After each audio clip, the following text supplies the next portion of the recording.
Yo, what's up? Welcome to Harry Flicks, where stories come alive. Buckle up because today we have What If Harry Was Raised by the Blacks? Noble and most ancient house. Quick favor, if you dig this content, drop a like and subscribe. It takes just a second but means so much to us.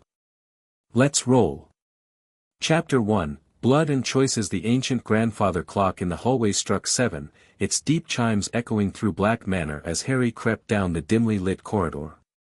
7 years old and already smart enough to avoid the creaky floorboard near the library door, he slipped inside the forbidden room with practiced ease.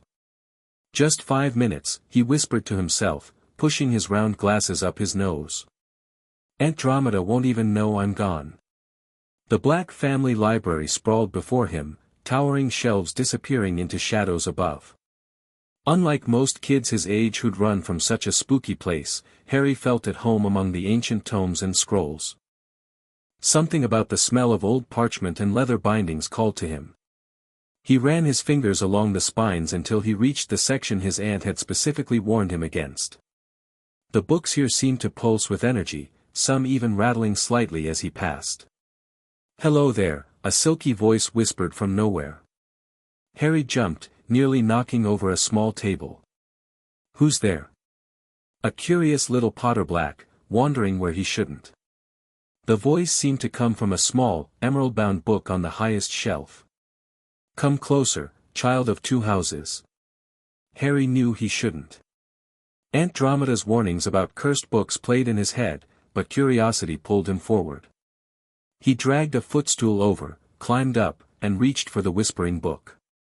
The moment his fingers brushed its spine, magic surged through the room. The book flew open, pages flipping wildly as dark smoke poured out, forming twisted shapes in the air. Harry stumbled back, falling hard onto the floor as the smoke congealed into the shape of a tree, a family tree with branches reaching toward him. "Blood calls to blood," the voice hissed as the smoke tendrils wrapped around Harry's wrist. Pain shot through his arm, and he let out a scream that shook the windows. Footsteps thundered down the hall. The library door burst open, and Andromeda Black stood there, wand already moving in complex patterns. "Finite claustra. Ares Purgatio," she shouted, her normally composed face tight with fear. The smoke dissipated with a shriek, the book slamming shut and falling to the floor with a heavy thud. In seconds, Andromeda was at Harry's side, checking his arm where an angry red mark was forming. "I'm sorry," Harry mumbled, fighting tears. "I just wanted to look." Andromeda's face softened as she examined the mark. "The Black family grimoire. Of course it would call to you." She sighed, helping him to his feet. "That book has been testing Black children for centuries. Seems it's decided you're worthy, despite only being a Black by adoption. Is that good?" Harry asked, looking at the mark that now resembled a small constellation on his inner wrist. "It's complicated," she said, ruffling his perpetually messy black hair. "Like everything in this family." Ted Tonks appeared in the doorway, his kind face concerned. "I heard screaming. Everyone all right?" "Our young explorer had a run-in with the family grimoire," Andromeda explained, shooting her husband a meaningful look. Ted's eyebrows shot up. "And survived with all his fingers. That's my boy." His warm laugh broke the tension as he came over to examine Harry's wrist. "Look at that, the grimoire gave you the Canis Minor constellation. Fitting." "Why fitting?" Harry asked, his curiosity overcoming the lingering pain. Ted and Andromeda exchanged glances before she answered. "It's the constellation associated with loyalty and protection. The faithful companion." She smiled sadly. "Perhaps it senses how fiercely we fought to keep you with us. Will you tell me that story again?" Harry asked, knowing he was pushing his luck after being caught in the forbidden library. Surprisingly, Andromeda nodded. "Perhaps it's time you understood more about how you came to be a Potter Black. Come to the sitting room. I'll make hot chocolate, and we can talk." 20 minutes later, Harry sat cross-legged on the plush carpet before the fireplace, hands wrapped around a mug of hot chocolate topped with tiny marshmallows that changed colors as they melted. Andromeda settled into her favorite armchair, her normally stern face softened by the dancing firelight. "You know your parents died protecting you," she began, her voice gentle but matter-of-fact, the way she always spoke to Harry, never coddling him with baby talk or half-truths. "What you don't know is what happened after. The Ministry wanted to place you with your mother's Muggle sister," Ted added from where he leaned against the mantel. Dumbledore agreed. Harry wrinkled his nose. "Aunt Petunia. The one who sends those horrible sweaters at Christmas." Andromeda's lips twitched. "The very same. I'd met Lily a few times through your godfather Sirius. We weren't close, but I respected her immensely. When I heard where they planned to place you..." She trailed off, her eyes darkening. "Your aunt stormed into the Ministry like an avenging Valkyrie," Ted said with obvious pride. "Demanded custody based on the blood connection through the Black family. But we're not really related by blood," Harry pointed out, confusion evident on his face. "Technically, we are, though distantly," Andromeda corrected. "The Potters and Blacks intermarried several generations back. It was tenuous, but I used it. More importantly, I invoked an ancient magical law that the Ministry couldn't ignore." "What law?" "The law of magical guardianship," she explained. "It states that magical children must be raised in environments where their magic can flourish safely. I argued that your considerable power would be dangerous without proper guidance." Ted snorted. "She also threatened to reveal certain embarrassing secrets about key Ministry officials if they didn't comply." "Ted!" Andromeda scolded, though her eyes sparkled with mischief. "That part wasn't supposed to be in the story." Harry giggled, imagining his elegant aunt blackmailing stuffy Ministry workers. "What about the rest of the Blacks? I thought they kicked you out when you married Uncle Ted." A shadow passed over Andromeda's face. "They did. But when I petitioned for your custody, something unexpected happened. My sister Narcissa supported my claim." "Aunt Sissy? Draco's mom?" Harry asked, surprised. "The very same. The Blacks might disown blood traitors, but they dislike Ministry interference even more. Narcissa convinced my parents to reinstate me conditionally. In return, I promised you'd learn the old ways alongside the new." Harry nodded slowly, understanding more than most children his age would. Living with Andromeda and Ted had taught him about the complexities of the wizarding world early on. "Is that why I have to spend one weekend a month at Malfoy Manor?" Ted made a face that clearly showed his opinion on the matter. "Unfortunately. It's important," Andromeda insisted. "You bridge two worlds, Harry. The progressive one we've built here, and the traditional one maintained by the rest of the Black family. Someday, you might be the one to truly reunite them." Harry wasn't entirely sure what that meant, but he nodded seriously anyway. The mark on his wrist tingled, and he rubbed it thoughtfully. "So what happens now that the book chose me?" Andromeda's expression softened. "Now your real education begins.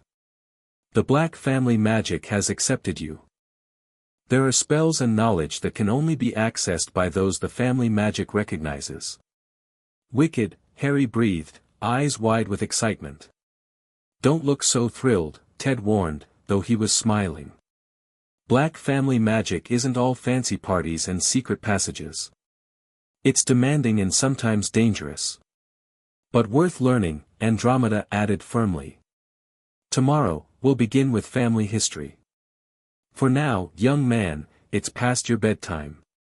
Harry groaned but didn't argue. As he stood to head upstairs, a thought struck him. "Andromeda. Does this mean I'll be sorted into Slytherin when I go to Hogwarts?" Andromeda exchanged a look with Ted before answering. "The hat will consider your qualities, not just your name.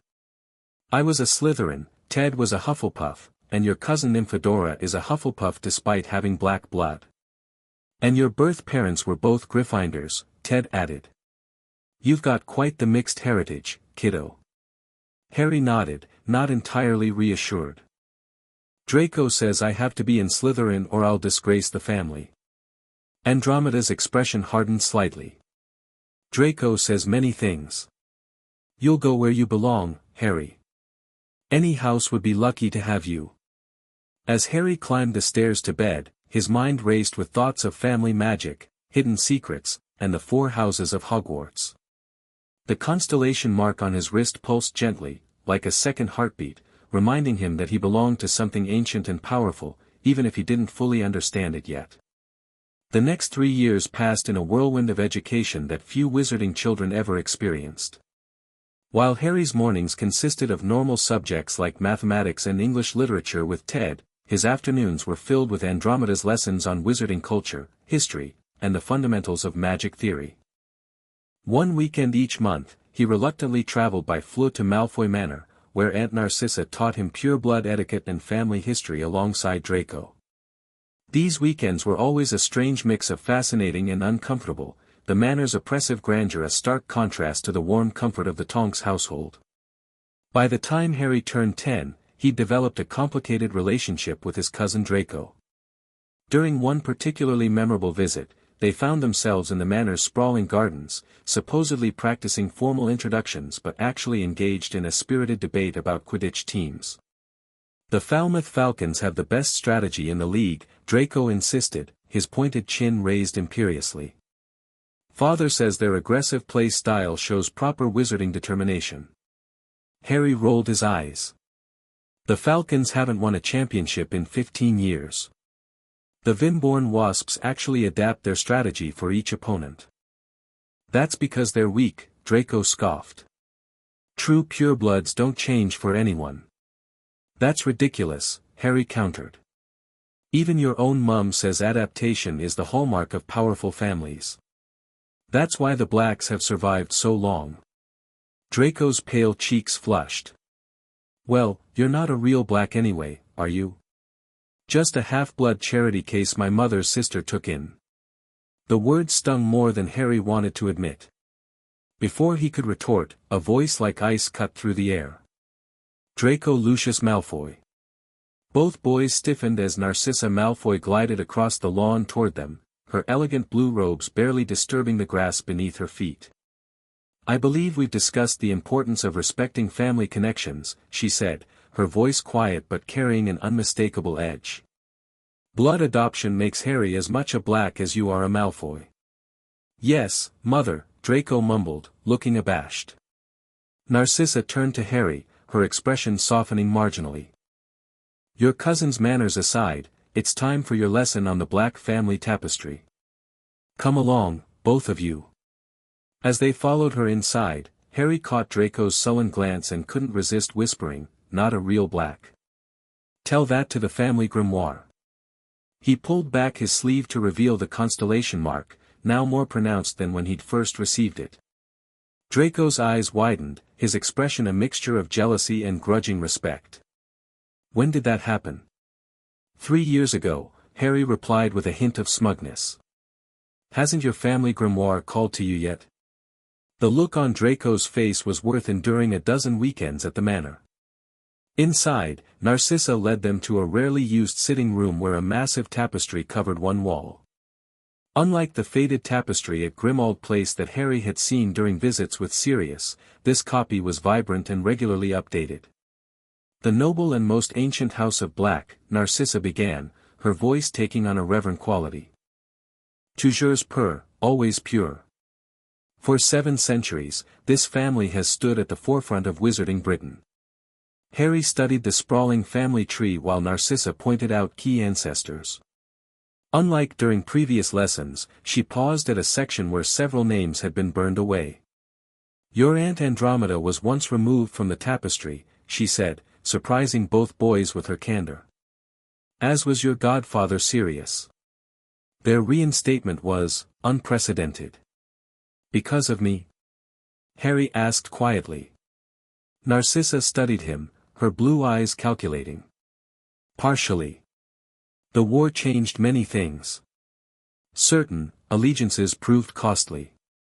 Her gaze drifted briefly to a portrait of Lucius Malfoy hanging nearby. Family, however, endures. Harry noticed Draco shifting uncomfortably.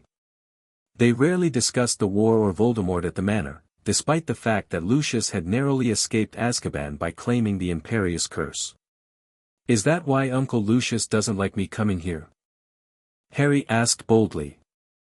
Narcissa's lips thinned. "My husband respects the Black family traditions. That's all you need concern yourself with." "Father says," Draco began, but Narcissa cut him off with a sharp look. "Your father says many things in private that are not meant to be repeated, Draco. Remember that walls have ears, particularly in old wizarding homes." The warning was clear, and both boys fell silent as Narcissa continued the lesson. Later, as they left the room, Draco hung back to walk alongside Harry. "Sorry," he muttered, so quietly Harry nearly missed it. "About what I said earlier." Harry blinked in surprise. Draco rarely apologized for anything. "It's fine." "No, it's not," Draco insisted, glancing around to ensure his mother was out of earshot. "Look, things are complicated. Father has expectations. But Mother says your family and Blacks stick together. Even half-blood Blacks?" Harry asked skeptically.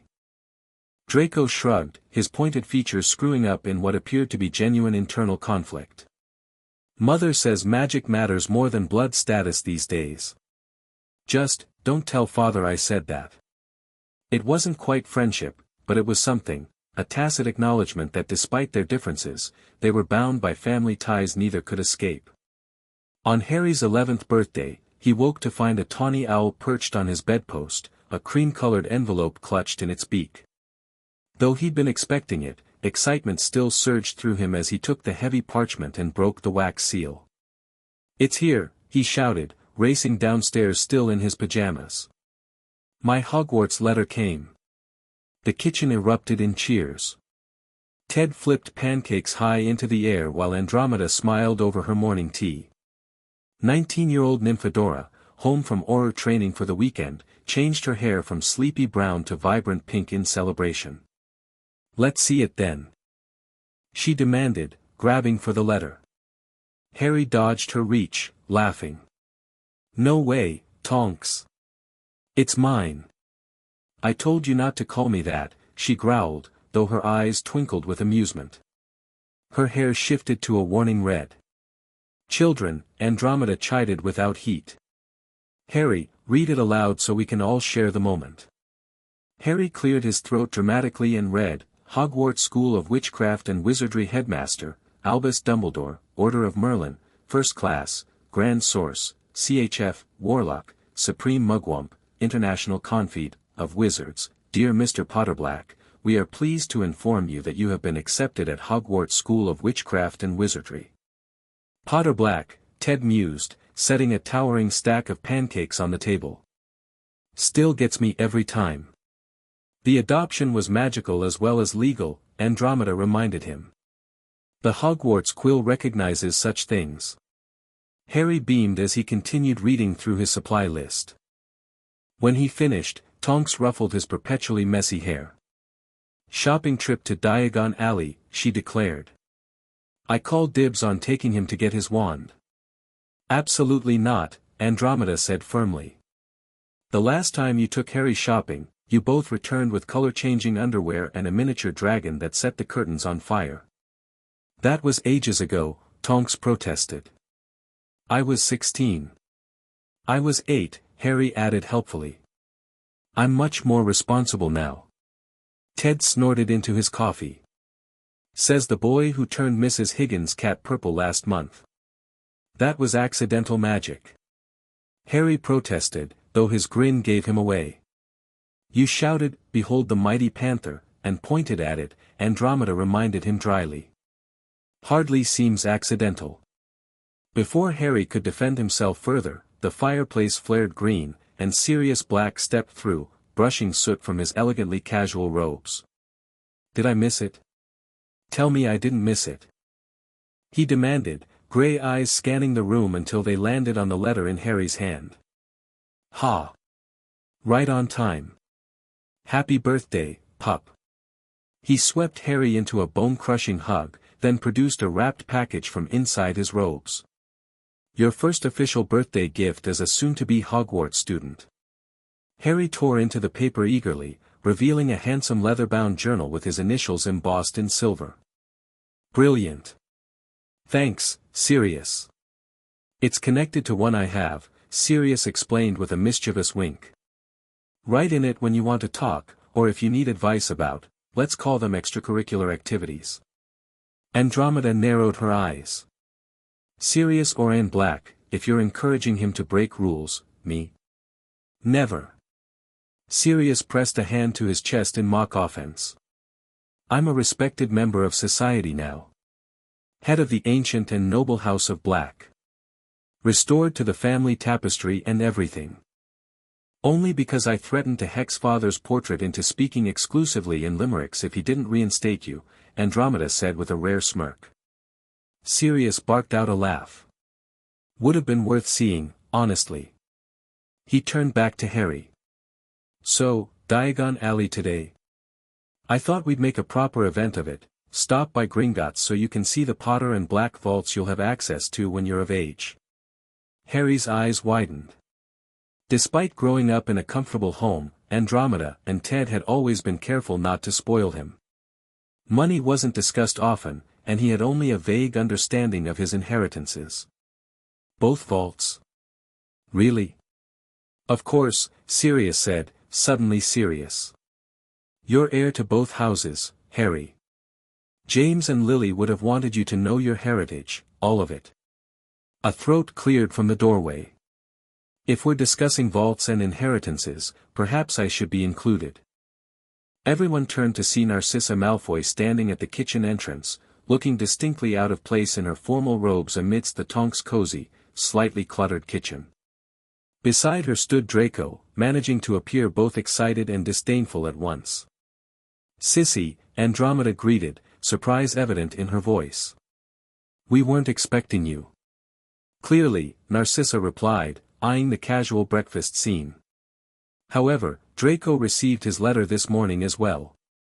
I thought it appropriate the boys shop for their school supplies together, as family. The tension in the room thickened. Sirius and Narcissa hadn't spoken directly since the end of the war, their complicated family history compounded by their positions on opposite sides of the conflict.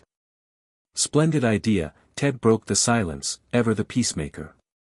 The more the merrier, Harry.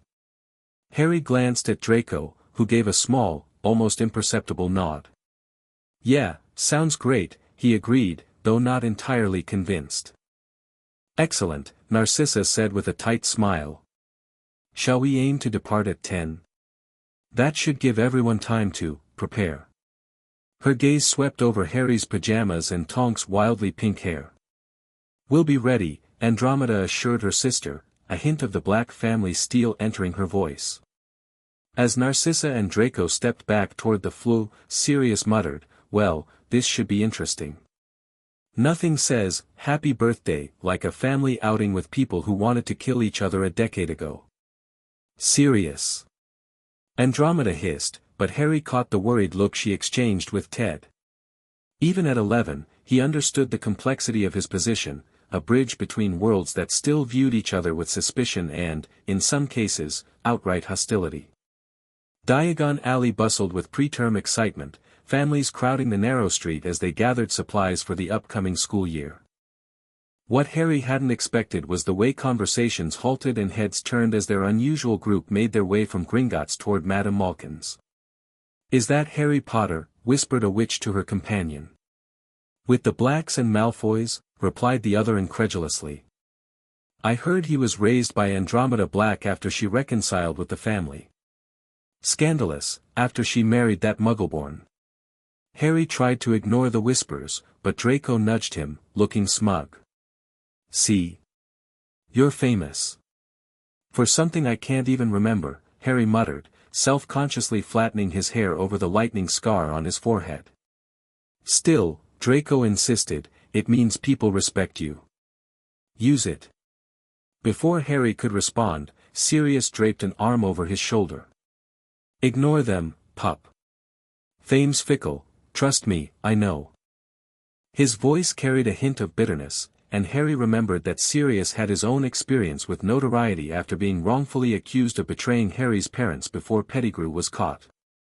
Madame Malkin's was mercifully empty when they arrived. The seamstress herself bustled forward, eyes widening slightly at the sight of their group. "Hogwarts for the young gentleman?" she asked, recovering quickly. "Come through to the back, dears. I'll fit you both at once." Standing on adjacent footstools while Malkin and her assistant pinned their robes, Harry and Draco continued their earlier conversation in low voices. "Father says I should be in Slytherin within 2 seconds of the hat touching my head," Draco boasted. "All Malfoys are." "What if you're not?" Harry asked curiously. "Would your father be angry?" Draco looked genuinely alarmed at the thought. "I will be," he said with forced confidence. "Where do you think you'll go?" Harry shrugged, earning a sharp poke from a pin. "Sorry, Madame Malkin. I dunno, really. Andromeda says it doesn't matter." "Doesn't matter?"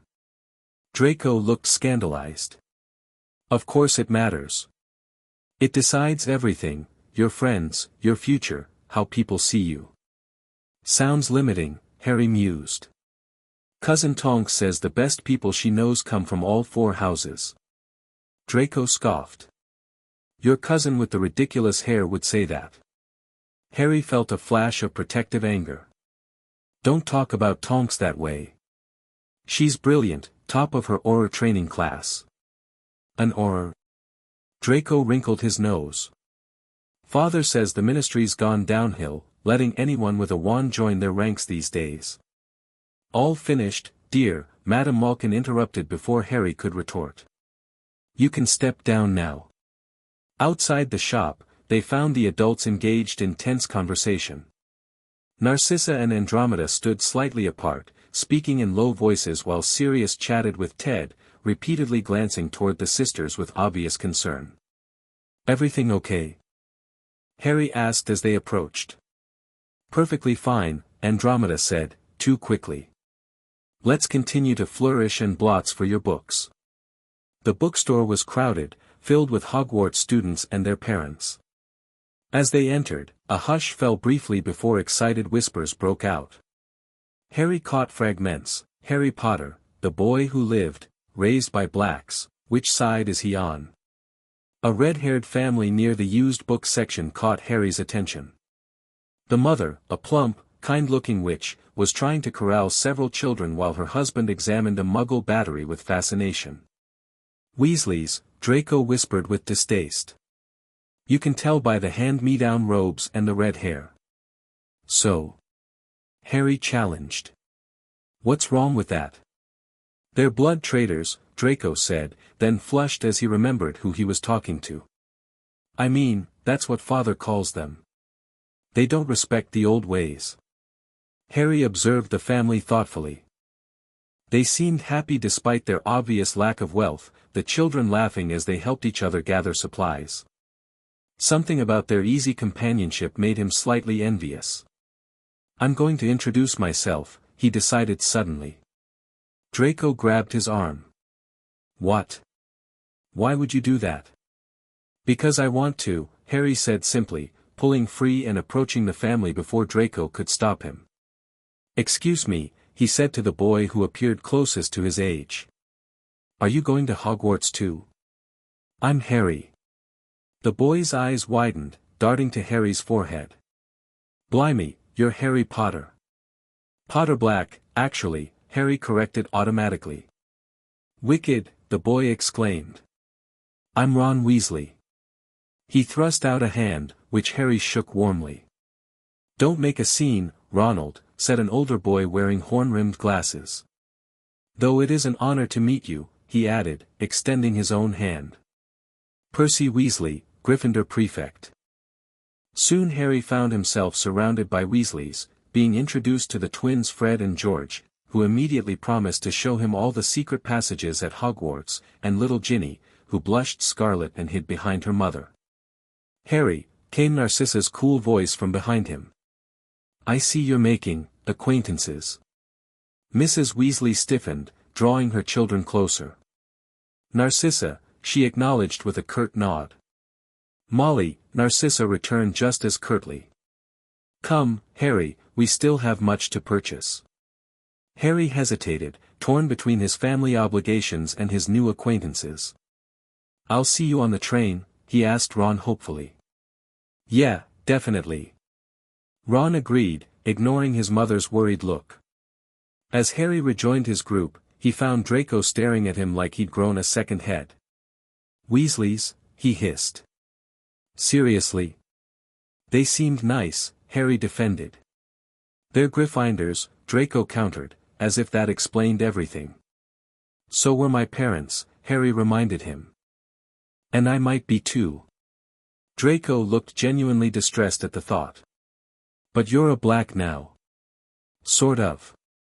I'm both, Harry said firmly. And I get to decide what that means. The rest of the shopping trip passed in a blur of purchases, cauldrons, potion ingredients, telescopes, and finally, the moment Harry had been waiting for, Ollivanders. Just the boys, Sirius suggested as they approached the ancient wand shop. Too many magical signatures might interfere with the selection process. Surprisingly, everyone agreed. Harry and Draco entered the dusty shop alone, a small silver bell announcing their arrival. The silence that followed felt heavy with anticipation until a soft voice spoke from the shadows. I wondered when I would be seeing you, Mr. Potter. Ollivander stepped into view, his pale eyes gleaming. And young Mr. Malfoy as well. How interesting. Harry felt a shiver run down his spine as those strange eyes examined him. It's Potter Black now, sir. Is it indeed? Ollivander murmured. How very curious. The wand chooses the wizard, Mr. Potter Black. I wonder what your dual heritage will call to. The wand maker turned to Draco first, measuring him with enchanted tape before selecting several boxes from the shelves. The third wand, Hawthorn, Dragon Heartstring, chose Draco with a shower of silver sparks. Excellent for transfiguration, Ollivander noted. A wand of contradictions, much like the Black family itself. Then came Harry's turn. Wand after wand was placed in his hand, each rejected. As the pile of discarded boxes grew, so did Harry's anxiety. Tricky customer, Ollivander muttered, looking increasingly excited rather than frustrated. Perhaps, yes, why not? He disappeared into the back of the shop, returning with a dusty box. Holly and Phoenix Feather, 11 inches, nice and supple. The moment Harry's fingers closed around it, warmth spread up his arm. He raised the wand and brought it swishing down, releasing a stream of red and gold sparks that danced with threads of silver and green. Ollivander clapped his hands together. Curious, most curious. What's curious, sir? Harry asked. I remember every wand I've ever sold, Mr. Potter Black. The phoenix who gave the feather for your wand gave just one other feather. Its brother, gave you that scar. Harry felt the blood drain from his face. Voldemort's wand? Draco gasped at the name, nearly dropping his own wand. We can expect great things from you, Ollivander continued, unperturbed. After all, he who must not be named did great things. Terrible, yes, but great. Outside, Harry shared the strange connection with the others. Sirius looked troubled, while Narcissa's face had gone completely blank, the expression Harry had come to recognize as her way of hiding strong emotions. Wands are tools, Andromeda said firmly, seeing Harry's distress. Nothing more. It's the wizard who decides how to use them. Precisely, agreed Ted. And you, Harry, will use yours for good. I've never been more certain of anything. As they made their final purchases and prepared to part ways, Harry found himself standing between his two families, the Tonks and Blacks on one side, the Malfoys on the other. The division felt symbolic somehow. We'll see you at platform 9 3/4, Andromeda told him, hugging him tightly. Remember, no matter what house you're sorted into, we're proud of you. Blacks have been in Slytherin for centuries, Narcissa reminded him, her hand on Draco's shoulder. It would be fitting if you honored that tradition. Sirius snorted. I didn't, and I turned out brilliantly. That's debatable, Narcissa muttered, but there was less venom in her voice than Harry expected. As they left Diagon Alley, Harry felt the weight of expectations pressing down on him. In just a few weeks, he would board the Hogwarts Express and begin the next chapter of his life, a chapter where he would have to define for himself what it meant to be both a Potter and a Black. Platform 9 3/4 bustled with activity as families bid farewell to students boarding the Scarlet Hogwarts Express. Steam billowed over the crowded platform, mingling with tearful goodbyes and excited chatter. Harry stood with his mixed family group, drawing curious and sometimes hostile looks from passers-by. Andromeda straightened his jacket for the 5th time while Ted checked that Hedwig, the snowy owl Sirius had given him as a birthday gift, was secured in her cage. Remember to write at least once a week, Andromeda instructed. And don't forget the mirror Sirius gave you for emergencies. And the journal, Sirius added with a wink. For the fun stuff you don't want to tell your aunt about. Sirius. Andromeda scolded. What? The boy needs some mischief in his life. Tonks, whose hair was a relatively subdued blue today, pulled Harry into a fierce hug. Give them hell, little cousin.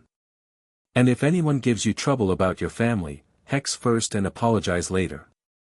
Nymphadora. Both Andromeda and Ted exclaimed together. Don't call me Nymphadora, she growled, her hair flaring red momentarily. Harry laughed, the knot of anxiety in his chest loosening slightly.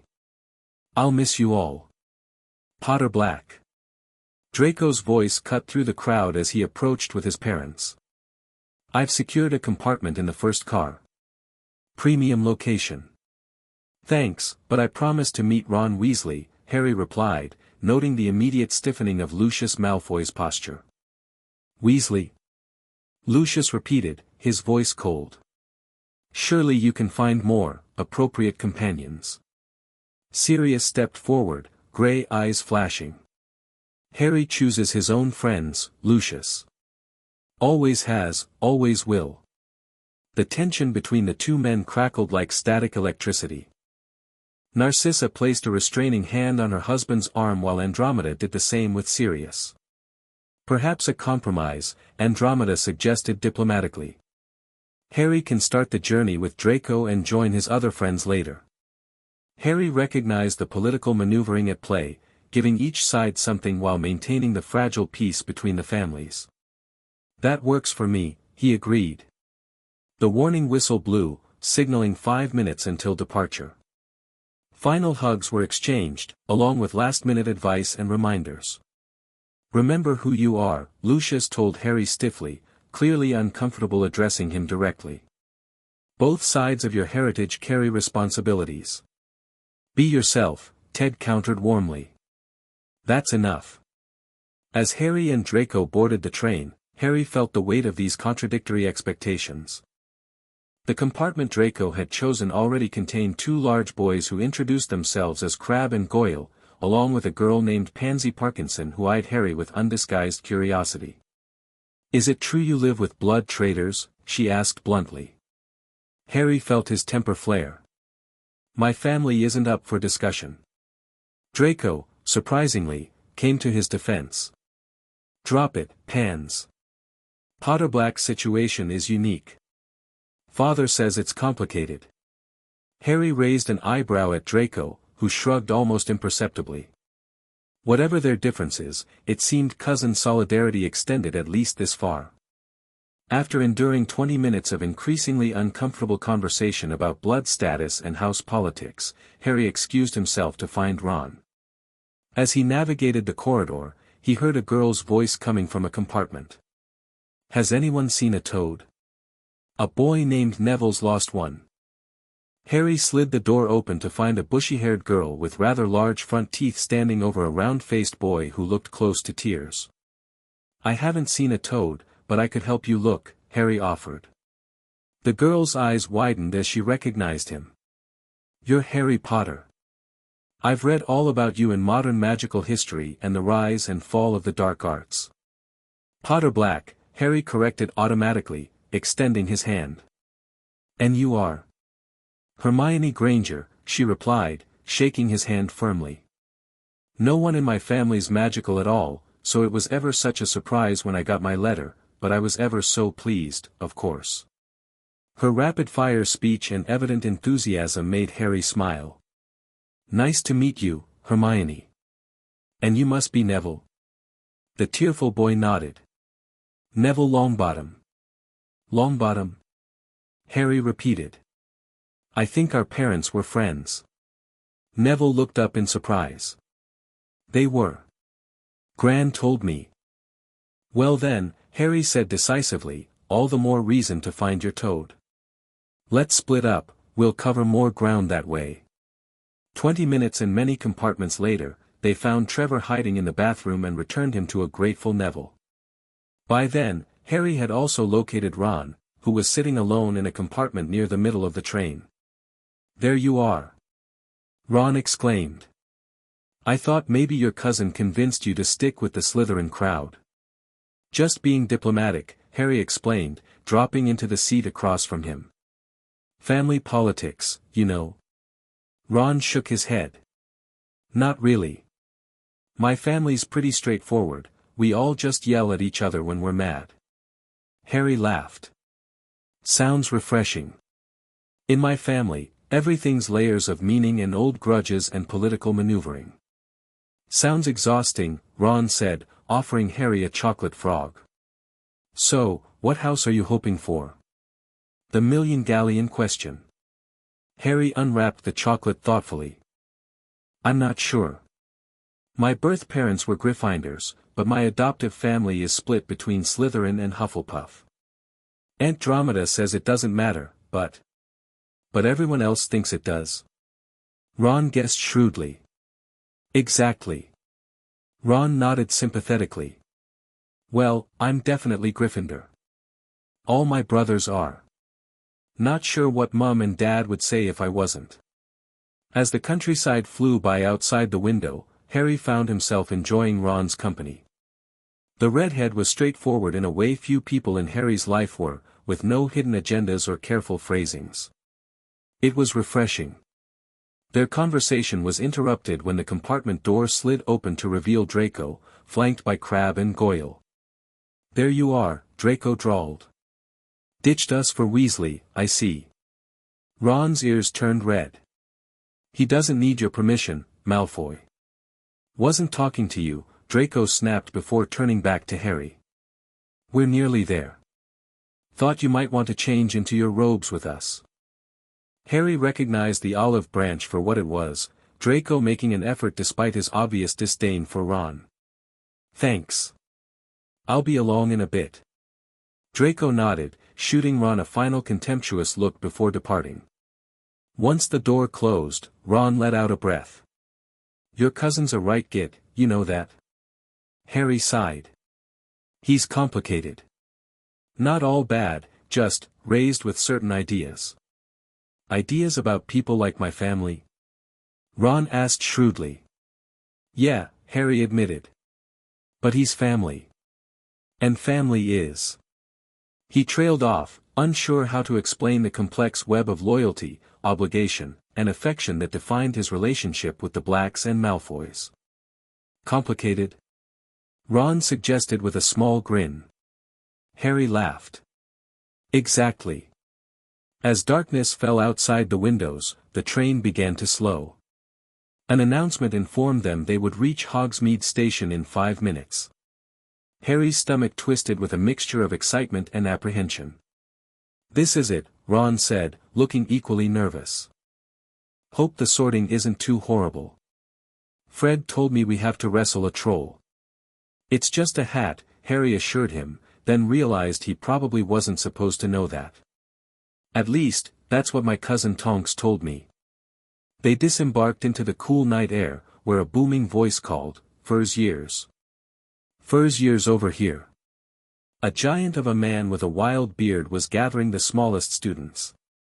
Come on, follow me, any more Fur's years? Mind your step, now. The narrow path led to a fleet of small boats waiting on the shore of a vast black lake. As they rounded a bend, Hogwarts came into view for the first time, a magnificent castle perched atop a mountain, its windows sparkling against the starry sky. "No more N4 to a boat," called Hagrid, pointing to the fleet. Harry found himself sharing with Ron, Hermione, and Neville. As they glided across the lake, the castle looming ever larger, a sense of rightness settled over him. Whatever happened next, whatever house he ended up in, whatever challenges lay ahead, Harry knew this was where he belonged. The boats docked in an underground harbor, and the first years clambered out onto rocks and pebbles. Hagrid led them up a passageway to a huge oak door, where he knocked 3 times. The door swung open to reveal a tall, black-haired witch in emerald green robes. Her stern face reminded Harry slightly of Aunt Andromeda when she was in proper black family mode. "The Fur's years, Professor McGonagall," said Hagrid. "Thank you, Hagrid. I will take them from here." She led them into the entrance hall, a space so vast Harry could have fit the entire Tonks house inside it. They followed Professor McGonagall across the flagged stone floor, the drone of hundreds of voices audible from a doorway to the right, the rest of the school already gathered. Instead of entering, however, she showed them into a small chamber off the hall. They crowded in, standing closer together than they would normally have done, peering about nervously. "Welcome to Hogwarts," said Professor McGonagall. "The start of term banquet will begin shortly, but before you take your seats, you will be sorted into your houses." As she explained the 4 houses and the house point system, Harry found his gaze drawn to Draco, who stood on the opposite side of the chamber looking supremely confident. Their eyes met briefly, and Draco gave a small nod. In that moment, Harry realized that whatever happened in the sorting, their family connection, complicated as it was, wouldn't simply disappear. "I shall return when we are ready for you," Professor McGonagall concluded. "Please wait quietly."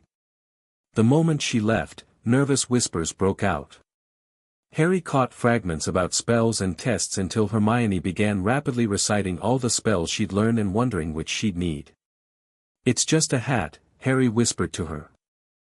"It reads your mind and decides where you belong." "Are you sure?" she asked anxiously. Before he could answer, several people behind him screamed.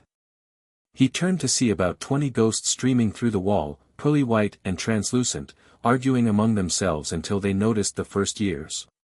A ghost wearing a ruff and tights smiled at them. "New students. About to be sorted, I suppose. Hope to see you in Hufflepuff. My old house, you know." "Move along now," came Professor McGonagall's sharp voice as she returned. "The sorting ceremony is about to start." The first years formed a line and walked out of the chamber, back across the hall, and through a pair of double doors into the Great Hall. Harry had heard about it from Tonks and Sirius, but their descriptions hadn't done it justice. Thousands of candles floated midair over 4 long tables where the rest of the students sat. At the top of the hall was the high table where the teachers sat. Professor McGonagall led them up there, so that they faced the other students with the teachers behind them. Harry spotted Draco's confident smirk, Ron's nervous fidgeting, and Hermione's excited bouncing on the balls of her feet. Amid this sea of emotions, he tried to center himself the way Aunt Andromeda had taught him. "When I call your name, you will put on the hat and sit on the stool to be sorted," Professor McGonagall announced, unrolling a long scroll. The sorting began. Hannah Abbott and Susan Bones became Hufflepuffs.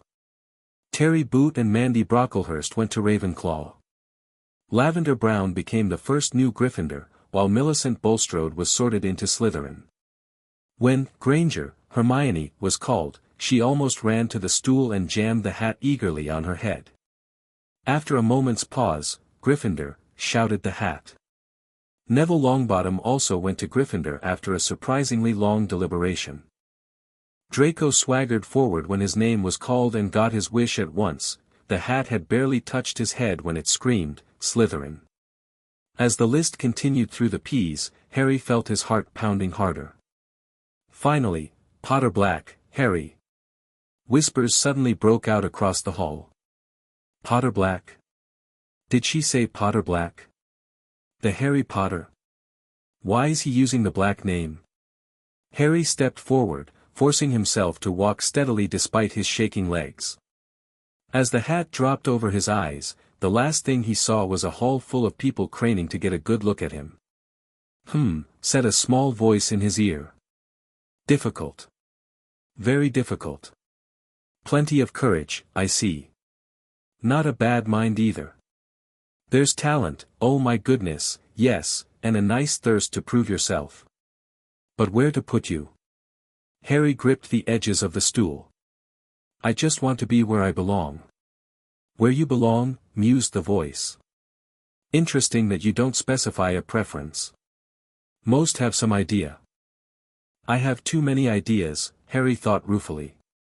Too many expectations. Ah, yes. I see them all here in your mind. The Blacks would have you in Slytherin, following tradition. Your birth parents' legacy pulls you toward Gryffindor. Even Ravenclaw and Hufflepuff have their claims on you. So where do I truly belong? Harry asked. That, Mr. Potter Black, is entirely up to you, the hat replied. You stand at a crossroads, a bridge between worlds. The question is not where you belong, but where you choose to belong. Harry thought of Andromeda and Ted, who had given him a home filled with love and respect. Of Sirius, who understood being caught between worlds. Of Tonks, who defied expectations daily. Of his birth parents, who had died protecting him. And he thought of the future he wanted to build, one where the divisions that had torn the wizarding world apart might someday heal. I choose to belong wherever I can do the most good, Harry decided. Wherever I can be the bridge this world needs. Ah, the hat said, sounding almost pleased. In that case, better be Gryffindor. The last word echoed through the hall as the hat was lifted from his head. Harry stood, legs slightly unsteady, and walked toward the Gryffindor table amid the loudest cheering yet. The Weasley twins were yelling, "We got Potter Black! We got Potter Black!" As he sat down, Harry caught Draco's eye across the hall. His cousin's face showed disappointment but not surprise. He gave Harry a small nod, acknowledgement if not approval. Later, as the feast appeared on golden plates and conversation flowed around him, Harry gazed up at the high table. His eyes met those of a hook-nosed, black-haired professor who was watching him with an unreadable expression.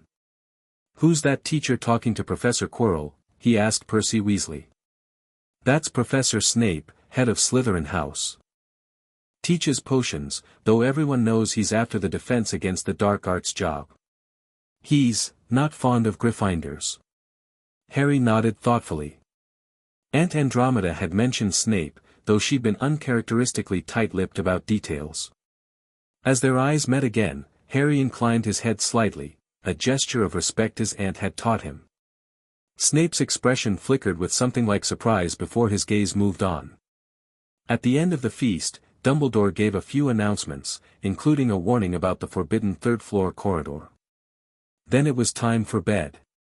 As Percy led the Gryffindor first years from the hall, Harry felt someone catch his arm.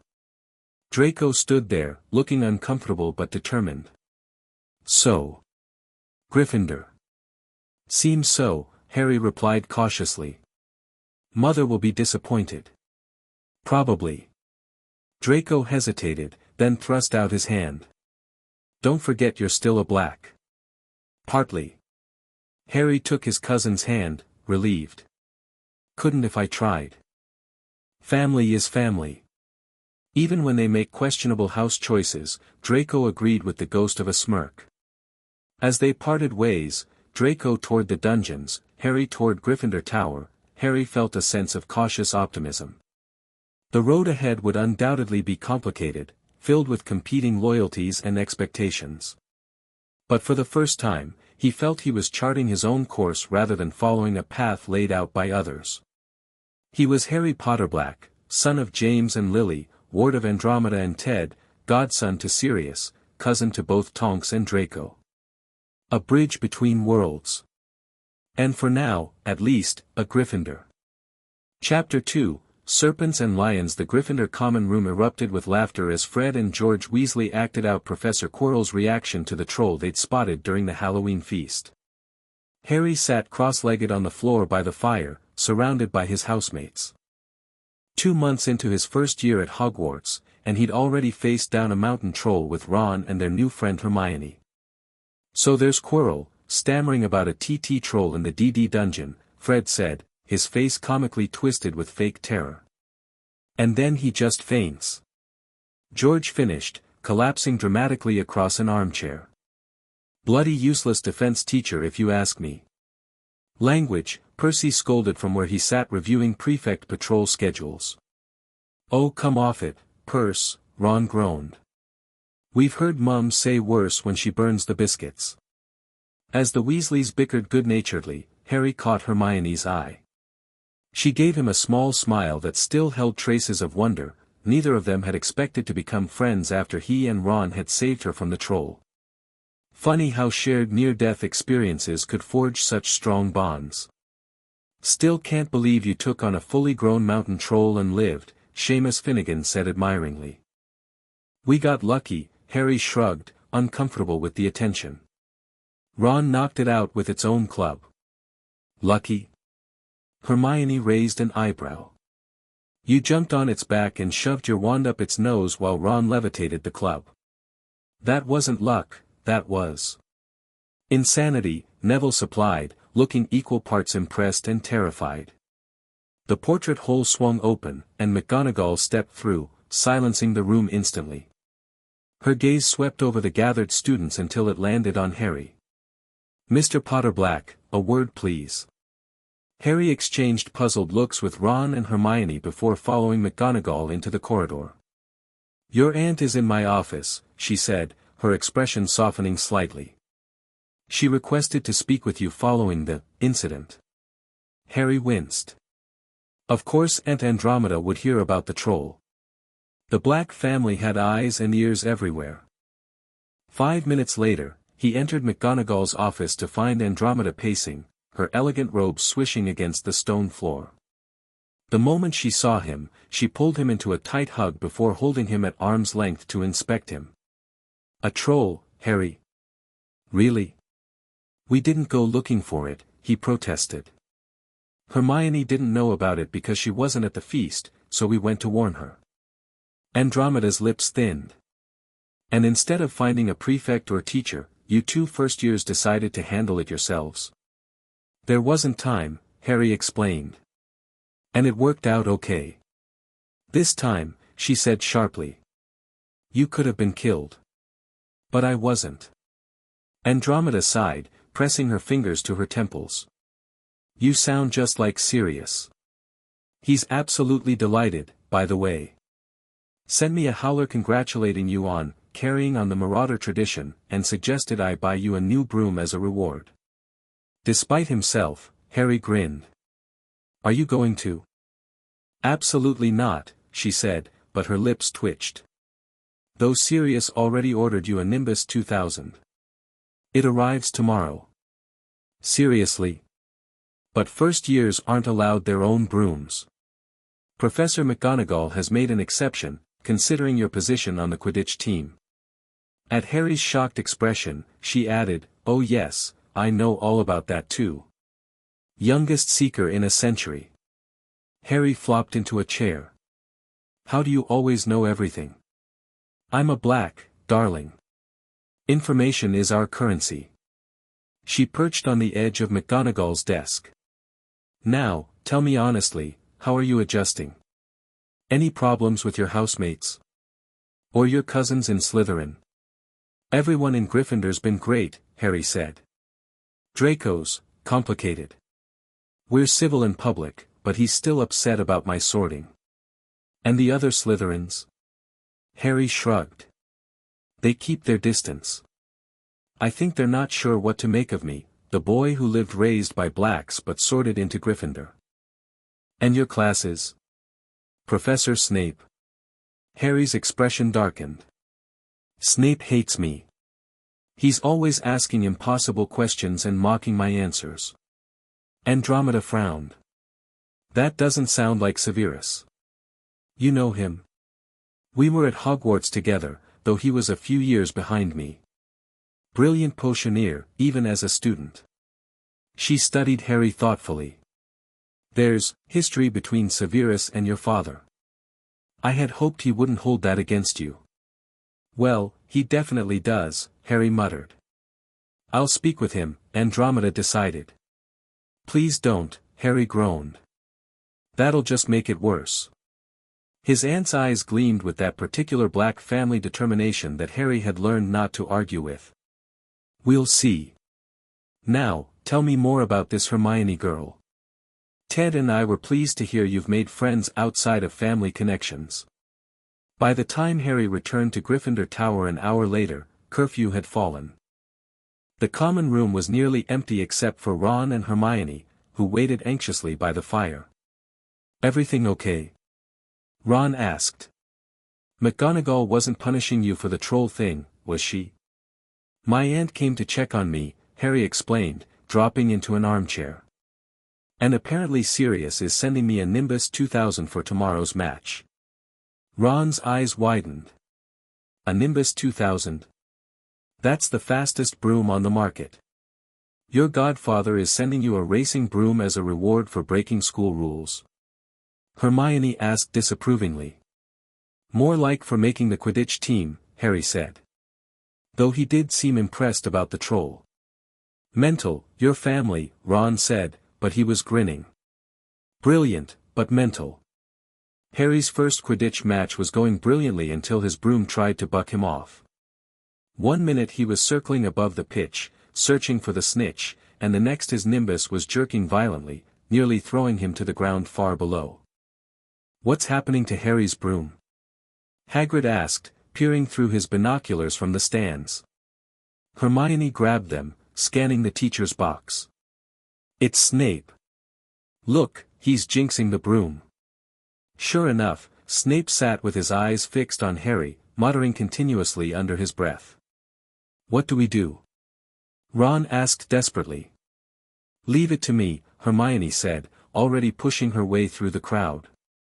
Minutes later, as Harry clung desperately to his bucking broomstick, screams erupted from the teacher's stand. Smoke billowed from Snape's robes, breaking his concentration. The Nimbus stopped jerking, allowing Harry to clamber back on. Moments later, he was diving toward the ground, catching the snitch in his mouth to secure a Gryffindor victory. As the crowd stormed the field to celebrate, Harry was swept up by his teammates. Through the sea of red and gold, he caught sight of a familiar platinum blonde head retreating toward the castle, shoulders stiff with disappointment. Later, as Harry, Ron, and Hermione huddled in Hagrid's hut discussing Snape's apparent attempt to kill Harry, the groundskeeper shook his massive head. Rubbish. Why would Snape put a curse on Harry's broom? Who knows, said Harry. But he tried to get past that three-headed dog on Halloween. It bit him. Maybe he's after whatever it's guarding. Hagrid dropped his teapot. How do you know about Fluffy? Fluffy? Ron echoed incredulously. Yeah, he's mine. Bought him off a Greek chappie I met in the pub last year. I lent him to Dumbledore to guard the what? Harry pressed eagerly. Now, don't ask me any more, Hagrid said gruffly. That's top secret, that is. But Snape's trying to steal it, Hermione insisted. Professor Snape is a Hogwarts teacher. Hagrid looked outraged. Then why did he just try to kill Harry? Hermione demanded. I know a jinx when I see one. You've got to maintain eye contact, and Snape wasn't blinking. I'm tellin', yeah, you're wrong. Said Hagrid hotly. I don't know why Harry's broom acted like that, but Snape wouldn't try and kill a student. Now, listen to me, all three of ye, you're meddlin' in things that don't concern ye. It's dangerous. You forget that dog, and you forget what it's guardin', that's between Professor Dumbledore and Nicholas Flamel. Nicholas Flamel? Harry repeated, the name triggering something in his memory. Hagrid looked furious with himself. Back in the castle, Harry pulled Ron and Hermione into an empty classroom. "I know who Nicholas Flamel is," he said excitedly. "I've seen his name in my family library." "The Black Library?" Ron asked. "Isn't it full of dark magic books?" "Some, yeah, but there's regular history and alchemy texts too. Flamel is famous for creating the Philosopher's Stone." Hermione gasped. "Of course. The stone that can transform any metal into gold and produces the elixir of life." So that's what Fluffy's guarding, Ron realized. A stone that makes gold and stops you from dying. No wonder Snape wants it. Harry frowned, something not quite adding up. But why would Snape need gold? And if he wanted the stone, why wait until now? It must have been at Hogwarts since the start of term. "Maybe he's been planning it all along," Hermione suggested. "Waiting for the right moment." Harry shook his head. "I don't think it's that simple." "You're defending Snape now?" Ron looked incredulous. "No, I just—" Harry paused, remembering a conversation he'd overheard between Andromeda and Sirius during summer. "Something about this feels off." Christmas approached, bringing with it a fresh blanket of snow over the Hogwarts grounds. Most students prepared to return home for the holidays, including Hermione. Ron, whose parents were visiting his brother Charlie in Romania, planned to stay at the castle.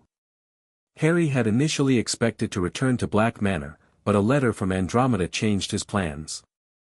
"Andromeda says they're going to France to meet Ted's relatives," Harry told Ron over breakfast. "She's given me permission to stay here if I want." "Brilliant!" Ron exclaimed. "We'll have the run of the place." What Harry didn't share was the postscript Andromeda had added: "Narcissa has invited you to spend Christmas at Malfoy Manor. I've told her you've already made plans with friends, but suggested Draco might join you at Hogwarts instead. Family connections are important, Harry, especially when they're complicated." Sure enough, when the students departed for the holidays, Draco remained behind, the only Slytherin in his year to do so. This led to an awkward breakfast the next morning, with just a handful of students scattered across the Great Hall. Harry nudged Ron. "I'm going to invite Draco to sit with us." "Are you mental?" Ron hissed. "Malfoy hates me, and the feeling's mutual." "He's still my cousin," Harry said firmly. "And it's Christmas."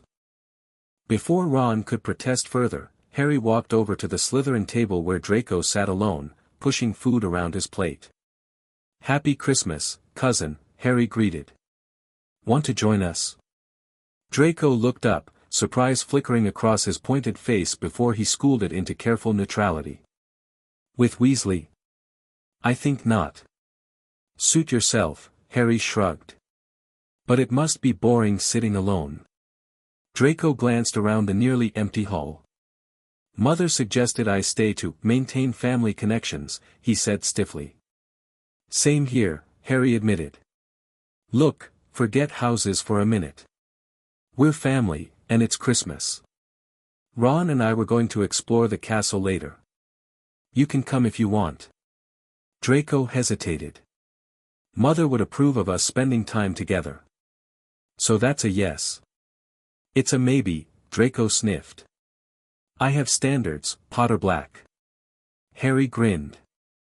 "Meet us in the entrance hall after lunch if you decide your standards can handle some actual fun." To Ron's dismay and Harry's surprise, Draco did appear after lunch, bundled in an expensive-looking winter cloak.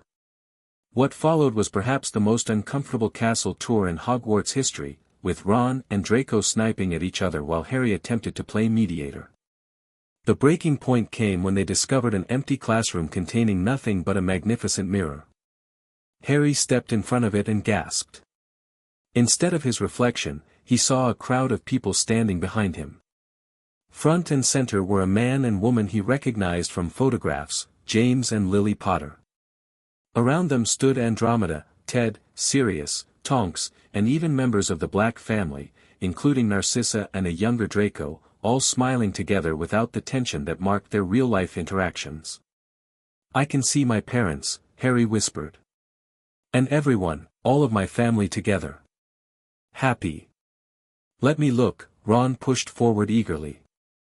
His expression changed to one of wonder. I'm head boy. And Quidditch captain. I'm holding the house cup and the Quidditch cup. Draco scoffed. You're both seeing things. There's nothing special about this mirror. See for yourself then, Ron challenged. Reluctantly, Draco stepped forward. The change that came over his face was instantaneous, his usual sneer vanished, replaced by a look of such naked longing that Harry felt uncomfortable witnessing it. What do you see? Harry asked quietly. Draco jerked back as if burned. Nothing, he snapped. It's just a stupid mirror playing tricks. He turned on his heel and stormed from the room, leaving Harry and Ron staring after him. What was that about? Ron wondered. No idea, Harry said, though he suspected whatever Draco had seen had shaken him deeply. The mirror incident created an even wider rift between Ron and Draco, but strangely drew Harry and his cousin closer. 3 days after Christmas, Harry found Draco alone in the library, tucked away in a corner with a book on magical artifacts. Looking for information about the mirror? Harry asked, sliding into the chair opposite him. Draco jumped, slamming the book shut. What do you want, Potter Black? Just checking if you're okay. You left in a hurry the other day. I'm fine, Draco said stiffly. Harry nodded toward the book. Find anything? After a moment's hesitation, Draco reopened it. It's called the Mirror of Erist. It shows the deepest, most desperate desire of our hearts. So what did you see? Draco's pale cheeks colored slightly. None of your business. Fair enough, Harry conceded. I won't tell you what I saw if you don't want to tell me what you saw. I already know what you saw, Draco said. Your parents. The family you never had. Part of it, yeah, Harry admitted. But there was more. I saw all of us, the Potters, the Tonks, the Blacks, even the Malfoys, all together without fighting or politics or blood status getting in the way. Just, family. Draco stared at him. That's your heart's deepest desire. One big happy family reunion. Guess so, Harry shrugged. Pathetic, right? Something shifted in Draco's expression. No, he said quietly. Not pathetic. They sat in surprisingly comfortable silence for a few minutes before Draco spoke again. I saw my father. He was proud of me. Not because I'd done what he expected, but because I'd done something important. Something that was my choice. The admission hung between them, unexpectedly vulnerable. Harry nodded, understanding more than Draco probably realized. I think, Harry said carefully, our families have a lot of expectations. Especially the old ones, Draco agreed. Mother says the noble and most ancient House of Black has traditions going back centuries. Father says the same about the Malfoys. And we're supposed to uphold them all, Harry finished. You don't seem to have trouble breaking with tradition, Draco pointed out. Gryffindor, friends with Weasley and that Muggle-born girl. Hermione, Harry corrected. And it's not about breaking tradition. It's about figuring out which ones matter and which ones don't. Draco considered this, his expression thoughtful. Mother would agree with you. Father wouldn't. What about you? Harry asked. What does Draco think? The question seemed to catch Draco off guard, as if no one had ever asked for his personal opinion before. I think. I need to figure that out. The remaining holiday passed in an uneasy truce. When the other students returned, Draco immediately reverted to his usual haughty self around his Slytherin friends, though Harry occasionally caught him watching their Gryffindor trio with an unreadable expression.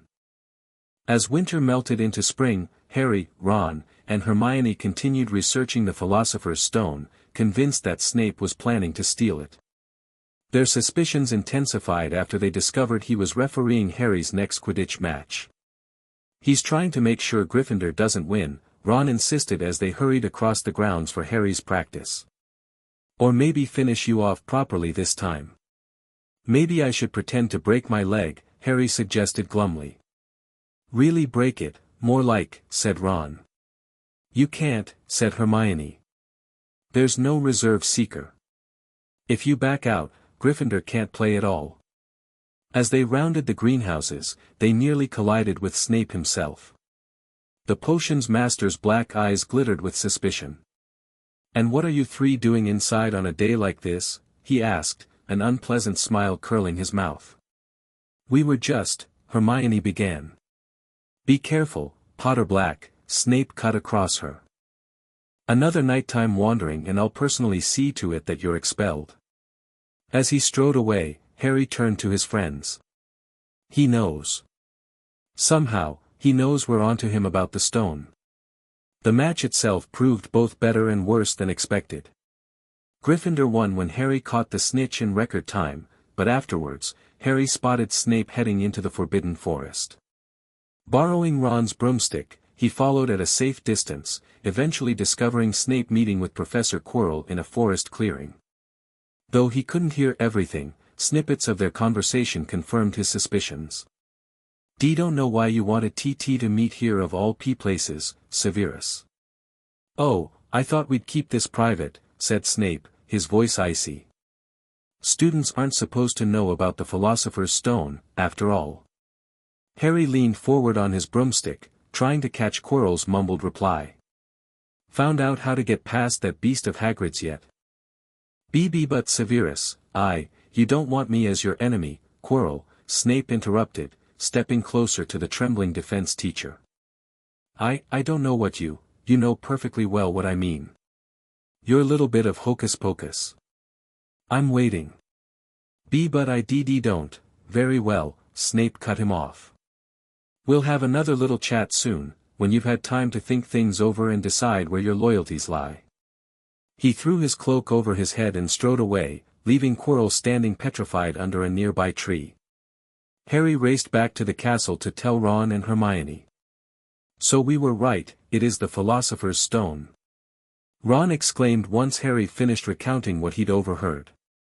And Snape's trying to force Quirrell to help him get it. He asked if he knew how to get past Fluffy. And he said something about Quirrell's hocus pocus, Hermione added thoughtfully. I bet there are other things guarding the stone apart from Fluffy, enchantments probably, and Quirrell would have done some anti-dark arts spell that Snape needs to break through. Harry nodded, but something still felt off. Why would Snape need Quirrell's help, though? He's supposed to be brilliant at dark arts himself. Maybe there's something only Quirrell knows, Ron suggested. Or maybe Snape isn't actually the one trying to steal the stone, Hermione said suddenly. What if he suspects Quirrell and was questioning him? Harry and Ron stared at her. Hermione, this is Snape we're talking about, Ron said slowly, as if explaining to a small child.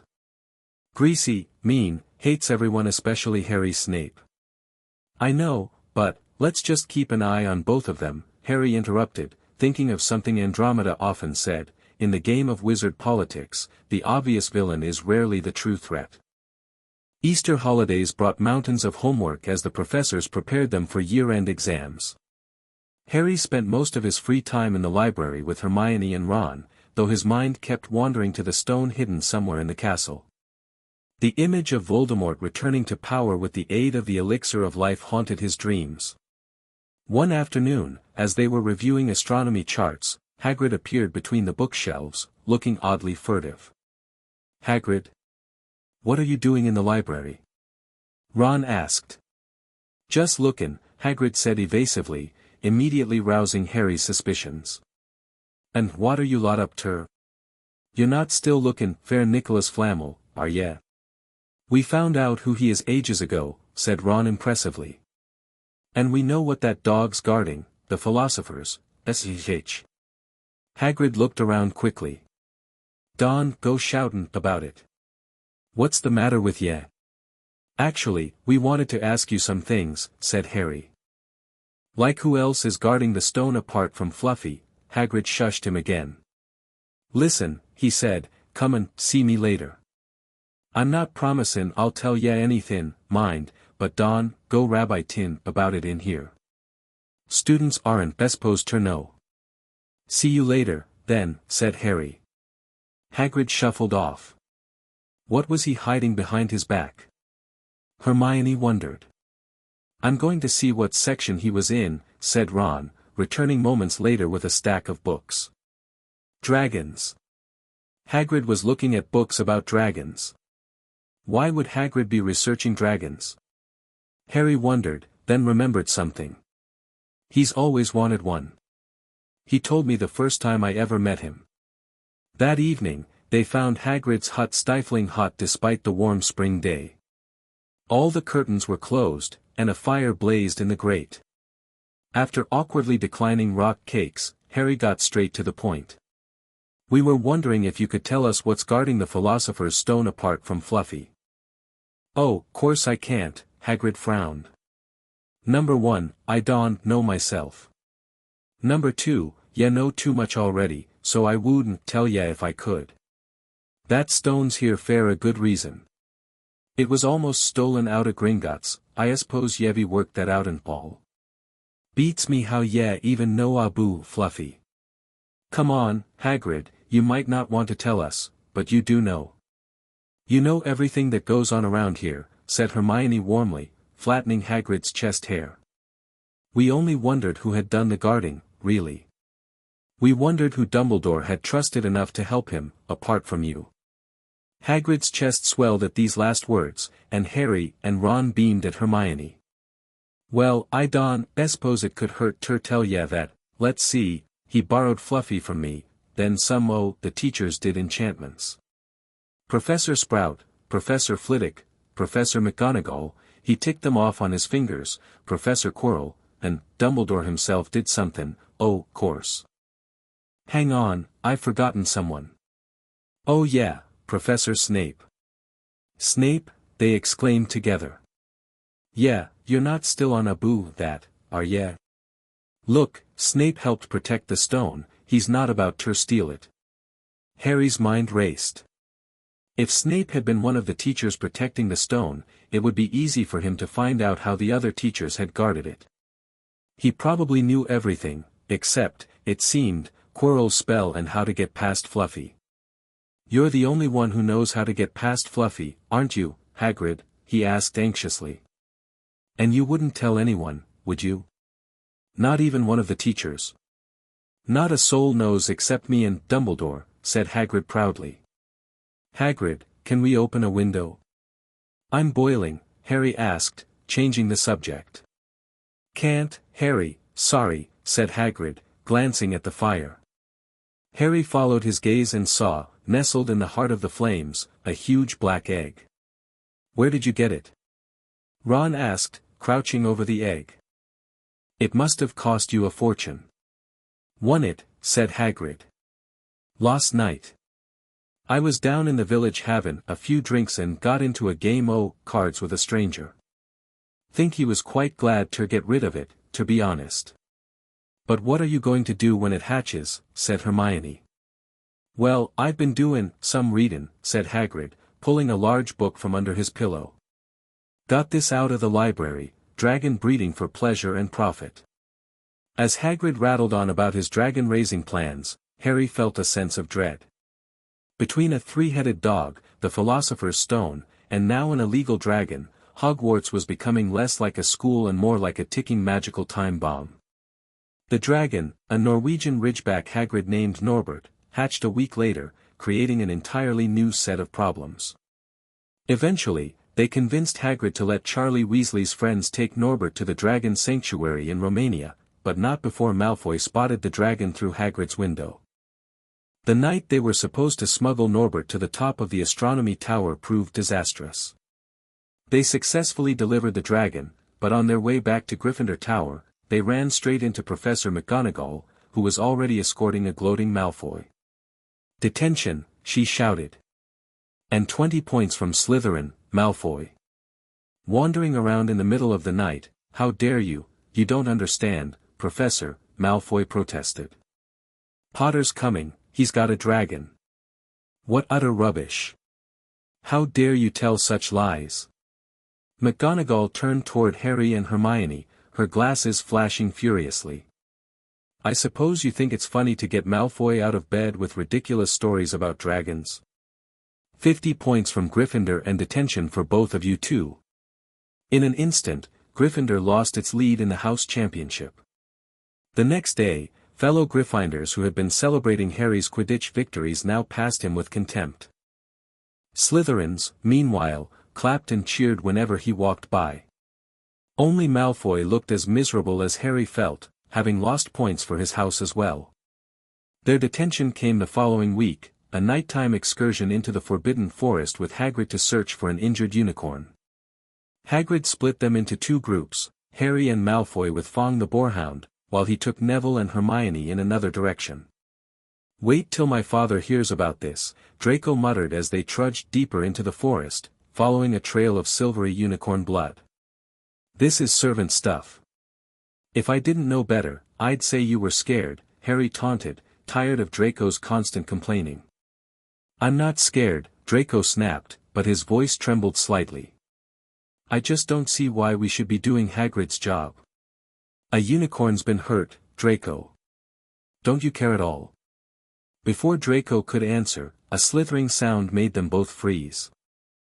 Ahead, in a clearing visible through the tangled branches, something white gleamed on the ground.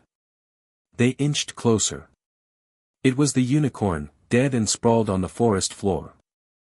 Before either of them could react, a hooded figure crawled across the ground like a predator and began to drink the unicorn's blood.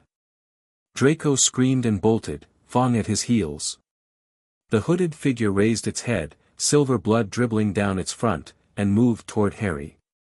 A searing pain shot through his scar, nearly blinding him with its intensity. He heard hooves galloping behind him, and something jumped over him, charging at the figure. The pain in Harry's head peaked as the creature fled, leaving him gasping on the forest floor. A centaur stood over him, not the one who had charged the figure.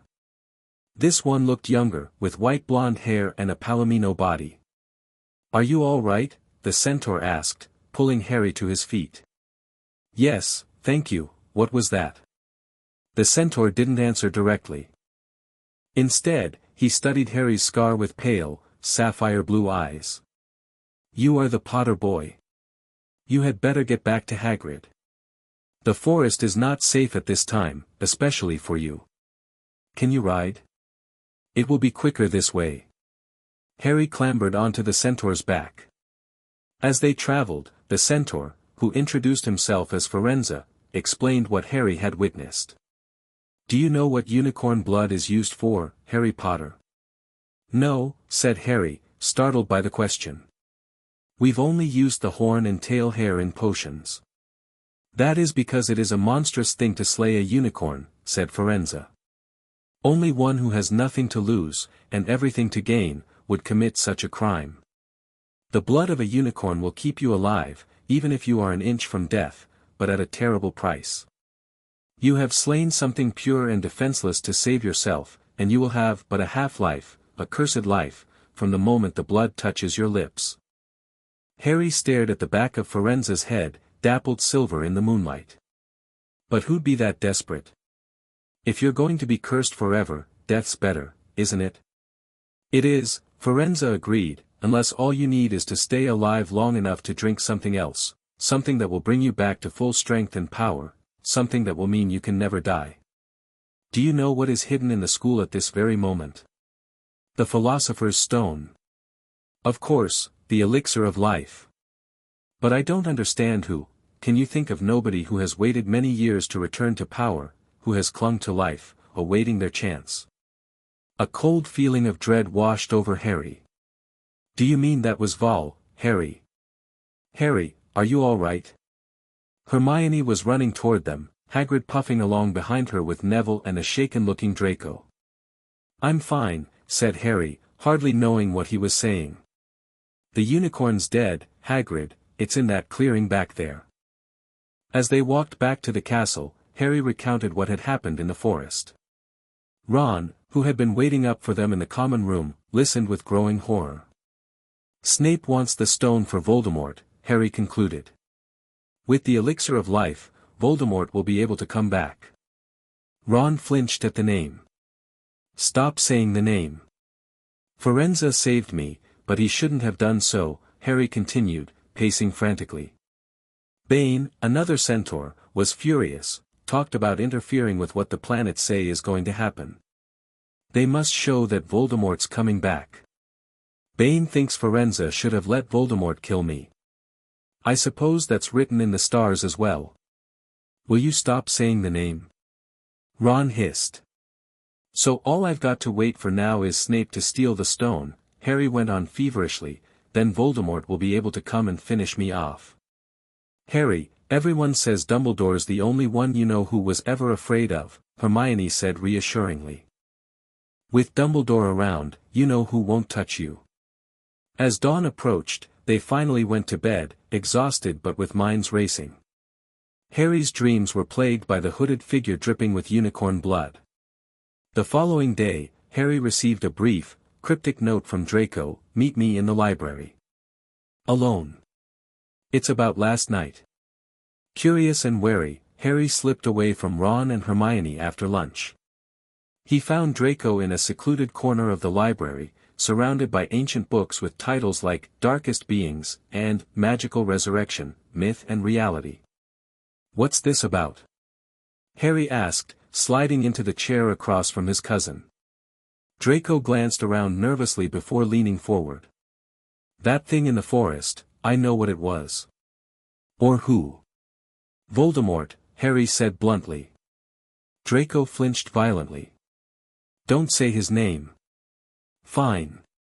You know who. What about him? My father. Draco hesitated, conflict clear on his face. My father has books. About what happened after he disappeared. Some people think he didn't really die that night. Harry raised an eyebrow. Some people like your father. Draco's pale cheeks flushed. That's not what I'm saying. Look, there are rumors. About artifacts that could bring him back. Powerful magical objects. Like the Philosopher's Stone, Harry concluded. You know about it? Draco looked surprised. We figured it out ages ago. We think Snape is trying to steal it for Vold, you know who. Draco shook his head. It's not Snape. How do you know? Because Snape is my godfather, Draco said. And he was. He lowered his voice to a whisper, a Death Eater. But he switched sides before the end of the war.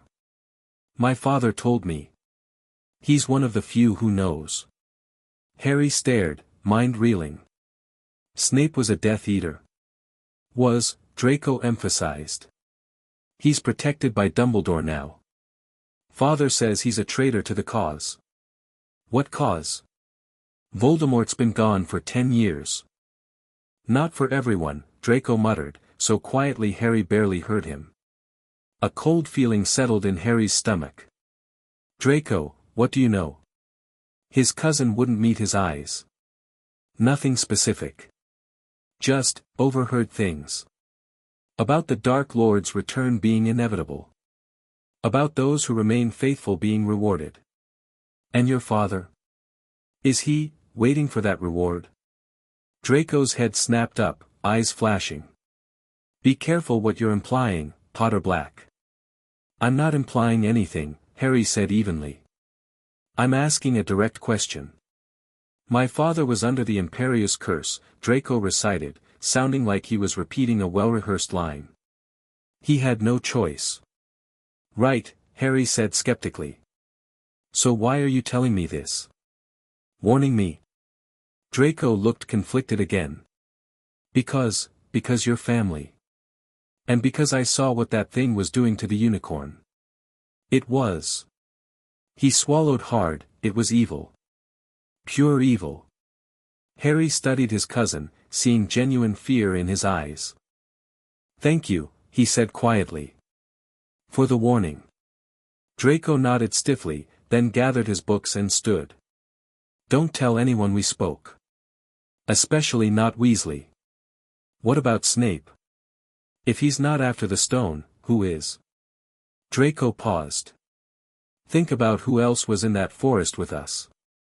Who set up the detention? Who would know exactly when we'd be there to witness that? With that cryptic hint, he left, leaving Harry to ponder his words. Final exams came and went in a blur of stress and sleep deprivation. Throughout it all, Harry's scar continued to burn, a constant reminder of the danger lurking somewhere in the castle.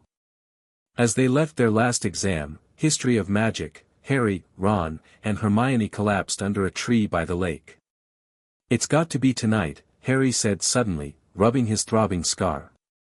Snape's figured out everything except how to get past Fluffy, and now he's got Dumbledore out of the way. Earlier, they discovered Hagrid had accidentally told the hooded stranger exactly how to get past Fluffy. Music put the three-headed dog to sleep. And now, Dumbledore had been urgently called to London by the Ministry of Magic. But what can we, Hermione began, then gasped. Harry, look! An owl was soaring toward the castle, a note clamped in its mouth. That's it, said Harry. We've got to go to the trapdoor. Tonight. That evening, after the rest of Gryffindor had gone to bed, the trio set out under Harry's invisibility cloak. Another family heirloom Sirius had passed along at Christmas. They were surprised to find Neville waiting in the common room, determined to stop them from breaking rules and losing more house points. After a reluctant full-body bind jinx from Hermione, they continued on their mission. Outside the third-floor corridor, they found Fluffy already snoring, a magical harp playing beside him. Someone had beaten them there. They managed to open the trap door and drop through it, landing on a plant that immediately began to wrap tendrils around them. It's Devil's Snare. Hermione identified, creating bluebell flames to drive it away. They continued through a room of flying keys, where Harry's seeker skills allowed them to capture the correct one, and then a giant wizard's chess set that Ron masterfully navigated, sacrificing himself in the process. After a room with an unconscious troll and a logic puzzle involving potions, Harry found himself alone, stepping through fire into the final chamber. But it wasn't Snape who awaited him. It wasn't even Quirrell. It was Draco Malfoy. You. Harry gasped, momentarily speechless. But, how? Why? Draco stood before the mirror of Eriste, his normally pale face flushed with something like fever. When he turned, Harry was shocked by the change in his cousin. Gone was the sneering aristocrat, in his place stood someone simultaneously terrified and determined. Surprised? Draco asked, his voice oddly strained. Not expecting your pure-blood cousin to be involved in this, were you? I don't understand, Harry said, edging closer. Draco, what are you doing here? Following orders, Draco said, turning back to the mirror. He'll kill my parents if I don't help him. Who will? Voldemort? Draco flinched but nodded. He's here, Potter. In the castle. He's been here all year. Where? Harry demanded, looking around the empty chamber. With Quirrell, Draco whispered. Sharing his body. He ordered me to help get the stone. Said a first year would never be suspected. Harry felt sick. So you've been helping Quirrell all year? You let the troll in on Halloween? Not me, Draco shook his head. That was Quirrell. I've just been, reporting things. Watching you. Telling him what you discovered. And now what? You're going to give him the Philosopher's Stone so he can come back and kill me? Kill more people like my parents? Draco's hands clenched into fists. You don't understand. He'll kill my family if I don't. And he'll kill more families if you do, Harry countered. Including what's left of mine. Conflict raged across Draco's face. I don't know how to get it anyway, he admitted. Quirrell can't figure it out. The mirror shows the stone, but he can't reach it. He sent me to try while he prepares. Harry stepped closer to the mirror. Let me see. Why would I do that? Because despite everything, you're still my cousin, Harry said quietly. And I don't think you want to be responsible for bringing back the wizard who terrorized our world. Uncertainty flickered in Draco's eyes. After a moment, he stepped aside. Fine. But he's coming. If you have any bright ideas, think fast. Harry moved in front of the mirror. Instead of the family reunion he'd seen at Christmas, he now saw his reflection reaching into its pocket and pulling out a blood-red stone. His reflection winked and put the stone back, and as it did so, Harry felt something heavy drop into his real pocket. Somehow, impossibly, he had gotten the stone. Before he could say anything, slow footsteps echoed behind them. Quirrell entered the chamber, his usual nervous demeanor replaced by cold confidence. "Well done, young Malfoy," he said silkily, all trace of stutter gone. "I see you've led Potterblack right to me." "Professor," Harry said, feigning surprise while discreetly positioning himself between Quirrell and Draco. "It was you all along." "Of course," said Quirrell coolly. "Who would suspect P.P. Poor, St. stuttering P. Professor Quirrell? Next to Snape, who would suspect me? But Snape tried to kill me." "No, no, no. I tried to kill you. Your friend Miss Granger knocked me over when she rushed to set fire to Snape's robes at that Quidditch match. She broke my eye contact. Another few seconds and I'd have got you off that broom. I'd have managed it before then if Snape hadn't been muttering a counter-curse. Snape was trying to save me." "Of course," said Quirrell. "Why do you think he wanted to referee your next match?" "He was trying to make sure I didn't do it again." "Funny, really, he needn't have bothered. I couldn't do anything with Dumbledore watching." He snapped his fingers, and ropes sprang out of thin air, wrapping themselves tightly around Harry. "Now, Potterblack, give me the stone." "I don't have it," Harry lied. "Don't lie to me." Quirrell snarled, advancing on him. "I saw you with the mirror. You know where it is." "He's telling the truth," Draco interjected, stepping forward. "We were just looking." Silence, Malfoy. Quirrell backhanded Draco, sending him stumbling against the wall. "You've served your purpose. Your father will be informed of your hesitation." Draco's face went even paler, if possible. Harry felt a surge of protective fury.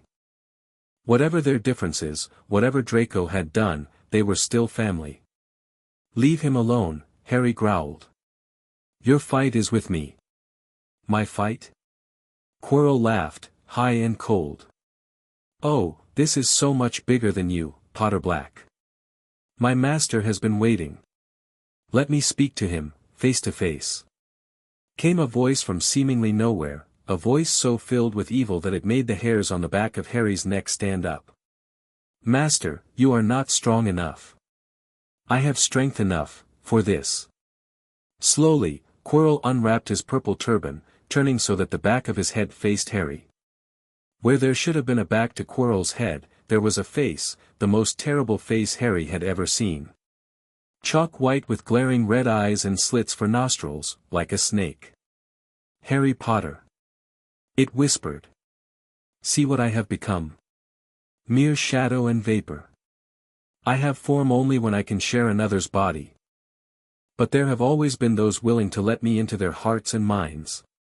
Unicorn blood has strengthened me. These past weeks, you saw faithful Quirrell drinking it for me in the forest, and once I have the elixir of life, I will be able to create a body of my own. Now, give me the stone in your pocket." Harry struggled against the ropes binding him, panic rising. How did Voldemort know? He tried to step backward but his legs wouldn't move. "Don't be a fool," snarled the face. "Better save your own life and join me, or you'll meet the same end as your parents. They died begging me for mercy." "Liar!" Harry shouted suddenly, finding his courage. Quirrell was walking backward toward him, so that Voldemort could still see him. The evil face was now smiling. "How touching!" It hissed. "I always value bravery. Yes, boy, your parents were brave. I killed your father first, he put up a courageous fight, but your mother needn't have died. She was trying to protect you. Now give me the stone, unless you want her to have died in vain. Never. Harry sprang toward the flame door, but Voldemort screamed, "Seize him," and the next second, Harry felt Quirrell's hand close on his wrist. At once, a needle-sharp pain seared across Harry's scar, his head felt as though it was about to split in two. To his astonishment, Quirrell let go of him, howling in agony. Looking down at Quirrell's fingers, Harry saw they were blistering before his eyes. "Seize him! Seize him!" shrieked Voldemort again, and Quirrell lunged, knocking Harry off his feet, landing on top of him, both hands around Harry's neck. Harry's scar was almost blinding him with pain, yet he could see Quirrell howling in agony. "Master, I cannot hold him, my hands, my hands." And Quirrell, though pinning Harry to the ground with his knees, let go of his neck and stared, bewildered, at his own palms. Harry could see they looked burned, raw, red, and shiny. "Then kill him, fool, and be done," screeched Voldemort. Quirrell raised his hand to perform a deadly curse, but Harry, by instinct, reached up and grabbed Quirrell's face. Quirrell rolled off him, his face blistering too. Harry realized, Quirrell couldn't touch his bare skin, not without suffering terrible pain. Harry jumped to his feet, caught Quirrell by the arm, and hung on as tight as he could. Quirrell screamed and tried to throw Harry off. The pain in Harry's head was building, he couldn't see, he could only hear Quirrell's terrible shrieks and Voldemort's yells of, "Kill him! Kill him!" Through the pain, Harry heard movement behind him, and then Draco's voice shouting something he couldn't make out. There was a flash of light, and Quirrell was knocked away from him. Harry fell to the ground, clutching the stone, consciousness slipping away. The last thing he heard before darkness claimed him was Draco's voice, surprisingly close, "Hang on, Potter. Don't you dare die on me, the family would never let me hear the end of it." Harry awoke in the hospital wing, surrounded by a mountain of sweets and get-well cards. Dumbledore sat beside his bed, eyes twinkling behind half-moon spectacles. "Good afternoon, Harry," he said. "I see your admirers have been busy." "Sir." "The stone." It was Quirrell. "He's got the stone." "Sir, quick, calm yourself, my boy. You are a little behind the times," said Dumbledore. "Quirrell does not have the stone." "Then who does?" "Nicholas Flamel and I had a little chat, and agreed it was best all around if the stone was destroyed." Harry listened as Dumbledore explained how he had arrived just in time to pull Quirrell off Harry, though he said the effort of fighting Quirrell had nearly killed Harry already. When Harry asked about the stone, Flamel, and Voldemort, Dumbledore answered each question patiently. "And sir, there's one more thing." Harry hesitated. "Draco Malfoy. He was there too. He was helping Quirrell, but then. I think he tried to help me at the end." Dumbledore nodded gravely. Mr. Malfoy found himself in an impossible situation, caught between family loyalty and his own conscience. When the moment of truth came, he made a choice that speaks well of him. "Is he in trouble?" "He has been spoken to," Dumbledore said carefully. "As has his father. Beyond that, I think it best to leave family matters to families." Harry wasn't entirely satisfied with this answer, but before he could press further, the hospital wing doors burst open. Andromeda rushed in, followed by Ted, Sirius, and, surprisingly, Narcissa Malfoy. In an instant, Harry found himself engulfed in a fierce hug from Andromeda. "You ridiculous, brave, foolish boy," she scolded, though her voice was thick with emotion. "What were you thinking, going after the stone alone?" "I wasn't alone," Harry pointed out, wincing as his bruised ribs protested. "Ron and Hermione were with me. And Draco was there too." At the mention of Draco, Narcissa stepped forward. Her usually perfect composure was cracked, she looked like she hadn't slept in days. "Potter Black," she acknowledged with a nod. "It seems our family owes you a debt." "No," Harry shook his head. "Draco made his own choice in the end." Something softened in Narcissa's expression. Yes. He did. She glanced at Andromeda. Perhaps there is more of your influence in our family than I realized, sister.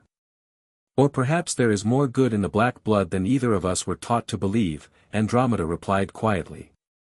Serious, never one for emotional family moments, broke the tension. Well, pup, you've certainly lived up to the Marauder legacy. Your father would be proud, your mother would be furious, but proud underneath it. Harry grinned, then sobered. What happens now? Voldemort's still out there somewhere. Now, Ted said firmly, you focus on getting better and finishing your school year. The rest will keep. But Harry knew it wouldn't. Voldemort was still out there, weakened but alive, waiting for another opportunity to return. And when he did, Harry would be ready. The end-of-term feast found Gryffindor in last place for the House Cup, thanks to the points lost during the Norbert incident. The Great Hall was decked out in Slytherin green and silver, celebrating their 7th consecutive victory. Harry, still bandaged but released from the hospital wing, sat between Ron and Hermione at the Gryffindor table, trying not to notice the smug looks from the Slytherin side, though Draco, he noticed, wasn't joining in the celebration. His cousin sat slightly apart from his housemates, picking at his food with an unusually subdued expression. Dumbledore arrived and the hall fell silent. Another year gone. Dumbledore said cheerfully. And what a year it has been. Hopefully your heads are all a little fuller than they were. You have the whole summer ahead to get them nice and empty before next year starts.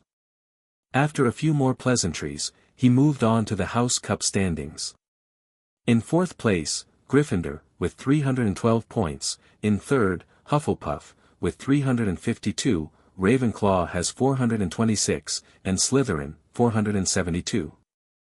A storm of cheering and stamping broke out from the Slytherin table. Harry could see Draco banging his goblet on the table, though his heart didn't seem in it. Yes, well done, Slytherin, said Dumbledore. However, recent events must be taken into account. The room went very still. The Slytherin's smiles faded a little. Ahem, said Dumbledore. I have a few last-minute points to dish out. Let me see. First, to Mr. Ronald Weasley, for the best-played game of chess Hogwarts has seen in many years, I award Gryffindor 50 points. Gryffindor cheers nearly raised the bewitched ceiling, the stars overhead seemed to quiver.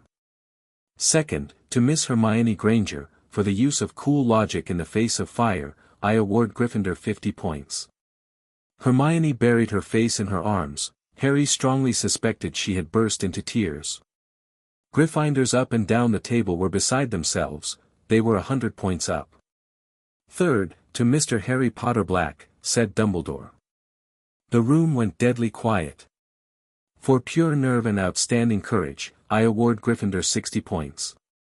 The din was deafening. Those who could add up while yelling themselves hoarse knew that Gryffindor now had 472 points, exactly the same as Slytherin. They had tied for the House Cup, if only Dumbledore had given Harry just one more point. Dumbledore raised his hand and the room gradually fell silent. There are all kinds of courage, he said with a gentle smile. It takes a great deal of bravery to stand up to our enemies, but just as much to stand up to our friends. And even more, perhaps, to stand up to our family and our legacy when they lead us astray. I therefore award 10 points to Mr. Draco Malfoy of Slytherin House. The hall fell into confused silence. Many students looked between Harry and Draco, clearly wondering what had happened between them. At the Slytherin table, Draco sat frozen, his face a mask of shock.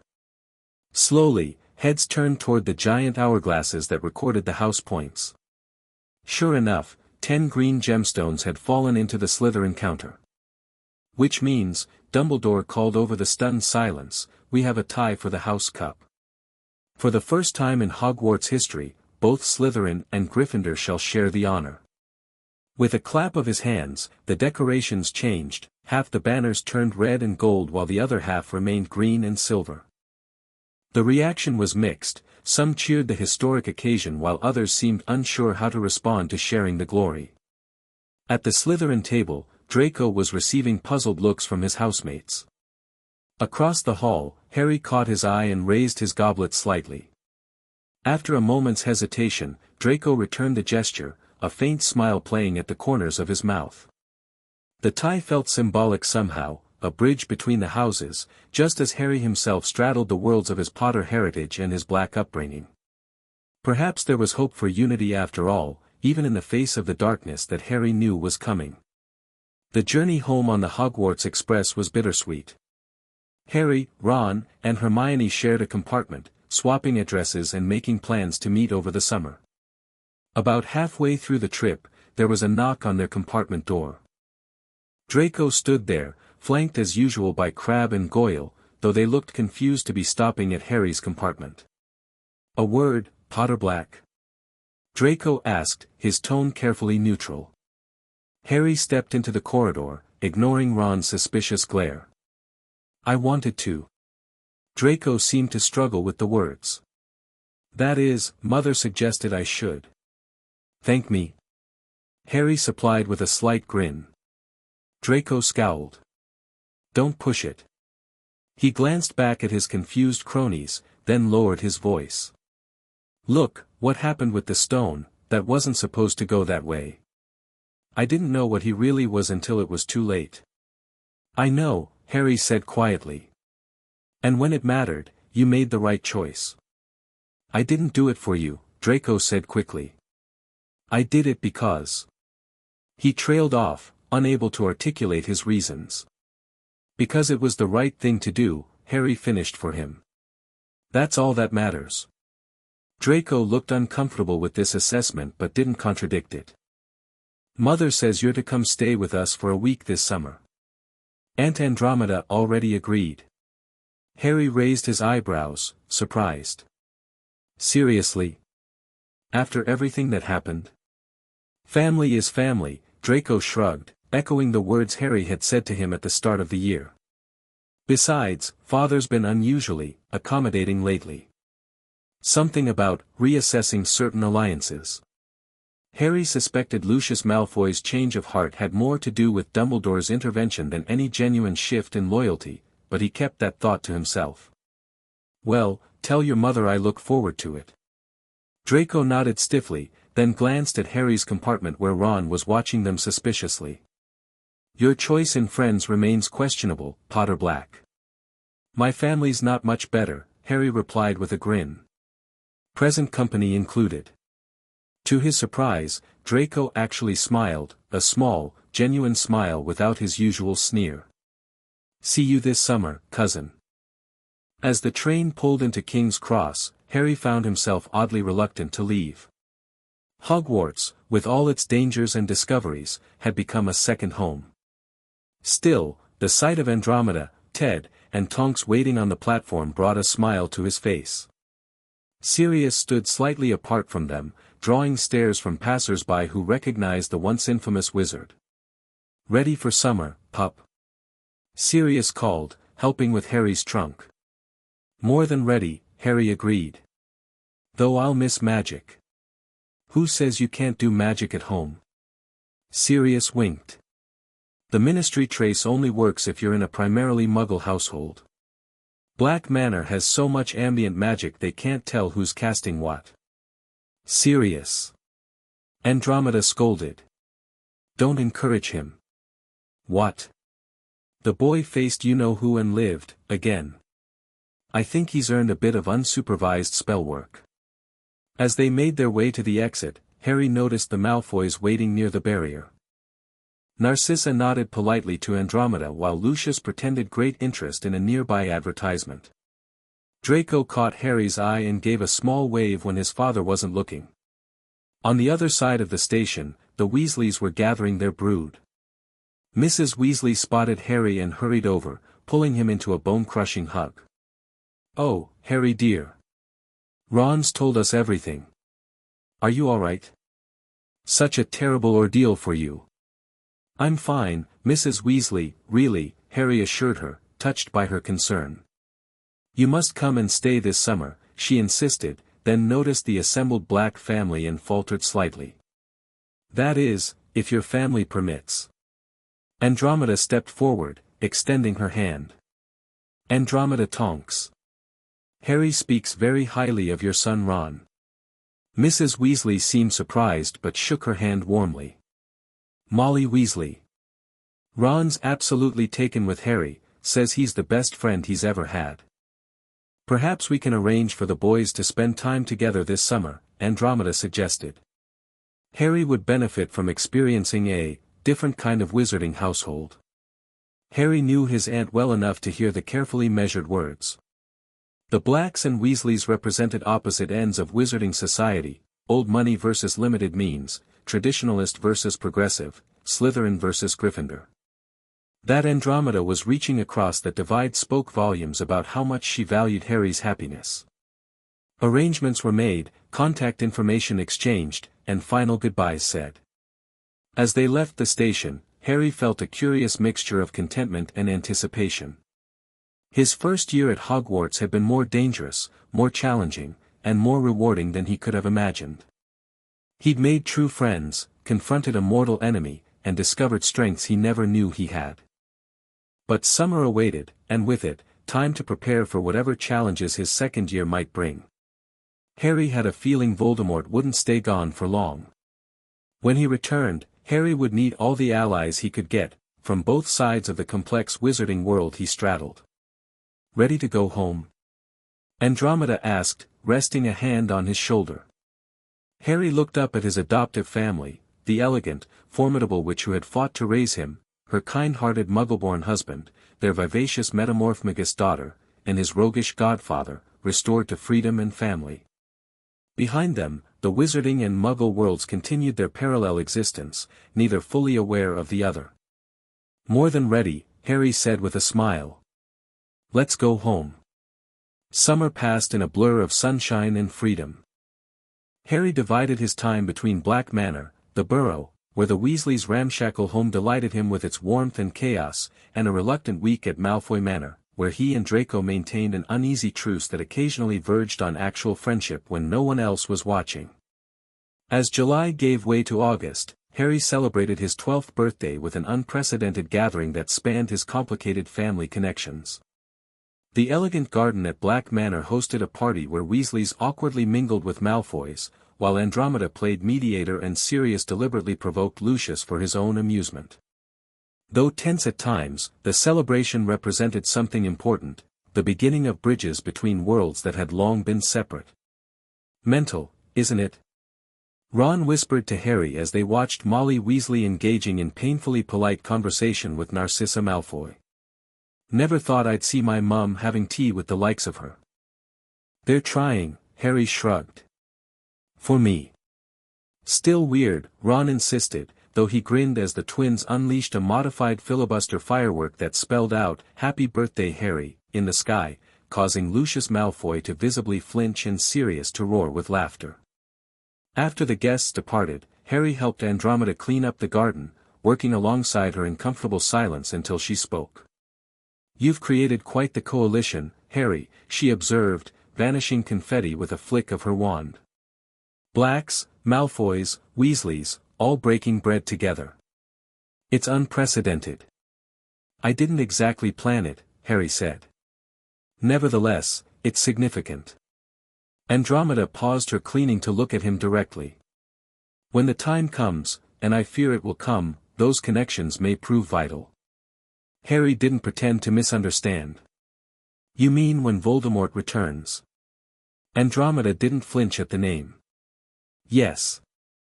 The wizarding world will need to stand united, not divided by old prejudices and house rivalries. She smiled slightly. You're uniquely positioned to help with that. Because I'm the boy who lived. Because you're Harry Potter Black, she corrected. Heir to 2 great houses, raised with 1 foot in each world. The old families respect tradition and bloodlines, you have that. But you also represent hope for a different future, one where those traditions evolve rather than stagnate. Harry considered this as he collected discarded wrapping paper. Sirius says I should just focus on being a kid while I can. Sirius is right, to a point, Andromeda conceded. But I've never believed in sheltering children from reality. The world you're growing up in is complicated and sometimes dangerous. I'd rather you understand it than be blindsided by it. Like Draco was, Harry said quietly. When Voldemort forced him to help Quirrell. Andromeda's expression darkened. Precisely. Lucius did his son no favors by filling his head with pureblood supremacy without explaining the ugly reality behind those pretty words. They worked in silence for a few more minutes before Harry asked, "Do you think Draco will be different this year?" At school. That depends on many things, Andromeda replied carefully. Primarily whether Lucius or Narcissa has more influence over him now.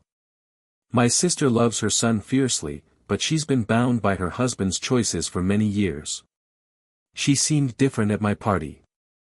Less, cold. Near-death experiences have a way of shifting perspectives, Andromeda said dryly. Narcissa may be reconsidering certain allegiances, now that she's seen where they might lead her son. Before Harry could pursue this line of thought, a tawny owl swooped into the garden, dropping a letter onto the table before them. The Hogwarts crest gleamed on the envelope. Your school list, Andromeda noted. We should plan a trip to Diagon Alley soon. Harry opened the envelope, scanning the parchment inside. There are a lot of Lockhart books on here, he observed. Gilderoy Lockhart. Andromeda raised an eyebrow. Interesting choice for defense against the dark arts. He's more style than substance, from what I've heard. Can't be worse than Quirrell, Harry pointed out. Fair point. Andromeda sighed. That position really is cursed. Not a single professor has lasted more than a year in my memory.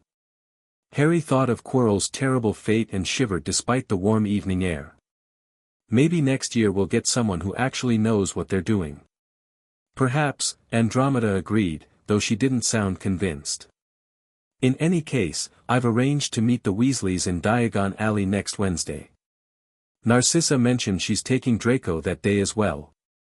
So another awkward family gathering? Harry grinned. Consider it practice for the real world, Andromeda replied with a small smile. Now, I believe Sirius mentioned something about taking you flying this evening. Better get your Nimbus if you hope to keep up with him. Diagon Alley was packed with Hogwarts students and their families when Harry arrived with Andromeda, Ted, and Tonks the following Wednesday. They'd barely made it 10 steps before running into the Weasleys outside Gringotts, where Molly was fussing over her daughter Ginny, who would be starting her first year at Hogwarts. Harry, dear. Wonderful to see you, Mrs. Weasley beamed, pulling him into a warm hug. Ron's just gone inside with his father, something about exchanging Muggle money for the Grangers. Hermione and her parents are here too. Sure enough, moments later Ron emerged from the bank with Hermione, followed by Mr. Weasley, who was enthusiastically questioning Mr. and Mrs. Granger about fellitones and eclectricity. Harry! Hermione exclaimed, hugging him tightly. How was your summer? Mine was wonderful. We went to France for 2 weeks and I tried to learn some of the language, though I'm not very good yet. Did you get all your homework done? I've done extra research for history of magic because it's so fascinating. Breathe, Hermione, Ron interrupted with a grin. Let the man speak. It's good to see you too, Harry laughed. Summer's been great. As the adults chatted and arranged meeting times, Harry, Ron, and Hermione set off down the crowded street with Ginny trailing shyly behind them. They'd just reached Flourish and Blots when they noticed a large crowd jostling to get inside. A banner stretched across the upper windows proclaimed, Gilderoy Lockhart will be signing copies of his autobiography Magical ME today 12:30 to 4:30 p.m, we can actually meet him. Hermione squealed. I mean, he's written almost the whole book list. Ron rolled his eyes at Harry, who stifled a laugh. They squeezed inside, joining the long line that wound right to the back of the shop where Gilderoy Lockhart was signing books. Harry caught sight of him, a wizard with wavy blonde hair, brilliant blue eyes, and a dazzling smile that showed unnaturally white teeth. A short, irritable-looking wizard was dancing around taking photographs with a large black camera that emitted puffs of purple smoke with every blinding flash. "Out of the way, there," he snarled at Ron, moving back to get a better shot. "This is for the Daily Prophet, big deal," said Ron, rubbing his foot where the photographer had stepped on it. Gilderoy Lockhart heard him. He looked up, saw Ron, and then he saw Harry. He stared. Then he leapt to his feet and positively shouted, "It can't be Harry Potter." The crowd parted, whispering excitedly. Lockhart dived forward, seized Harry's arm, and pulled him to the front. The crowd burst into applause. Harry's face burned as Lockhart shook his hand for the photographer, who was clicking away madly, wafting thick smoke over the Weasleys. "Nice big smile, Harry," said Lockhart through his own gleaming teeth. "Together, you and I are worth the front page." When he finally let go of Harry's hand, Harry could hardly feel his fingers. He tried to sidle back to his friends, but Lockhart threw an arm around his shoulders and clamped him tightly to his side. "Ladies and gentlemen," he said loudly, waving for quiet. "What an extraordinary moment this is. The perfect moment for me to make a little announcement I've been sitting on for some time. When young Harry here stepped into Flourish and Blots today, he only wanted to buy my autobiography, which I shall be happy to present him now, free of charge." The crowd applauded again. "He had no idea," Lockhart continued, giving Harry a little shake that made his glasses slip to the end of his. "Something went wrong with this response, please try again. Continue onward with the next chapter." The end. Thank you for watching this video. Please be sure to subscribe to our channel and like this video.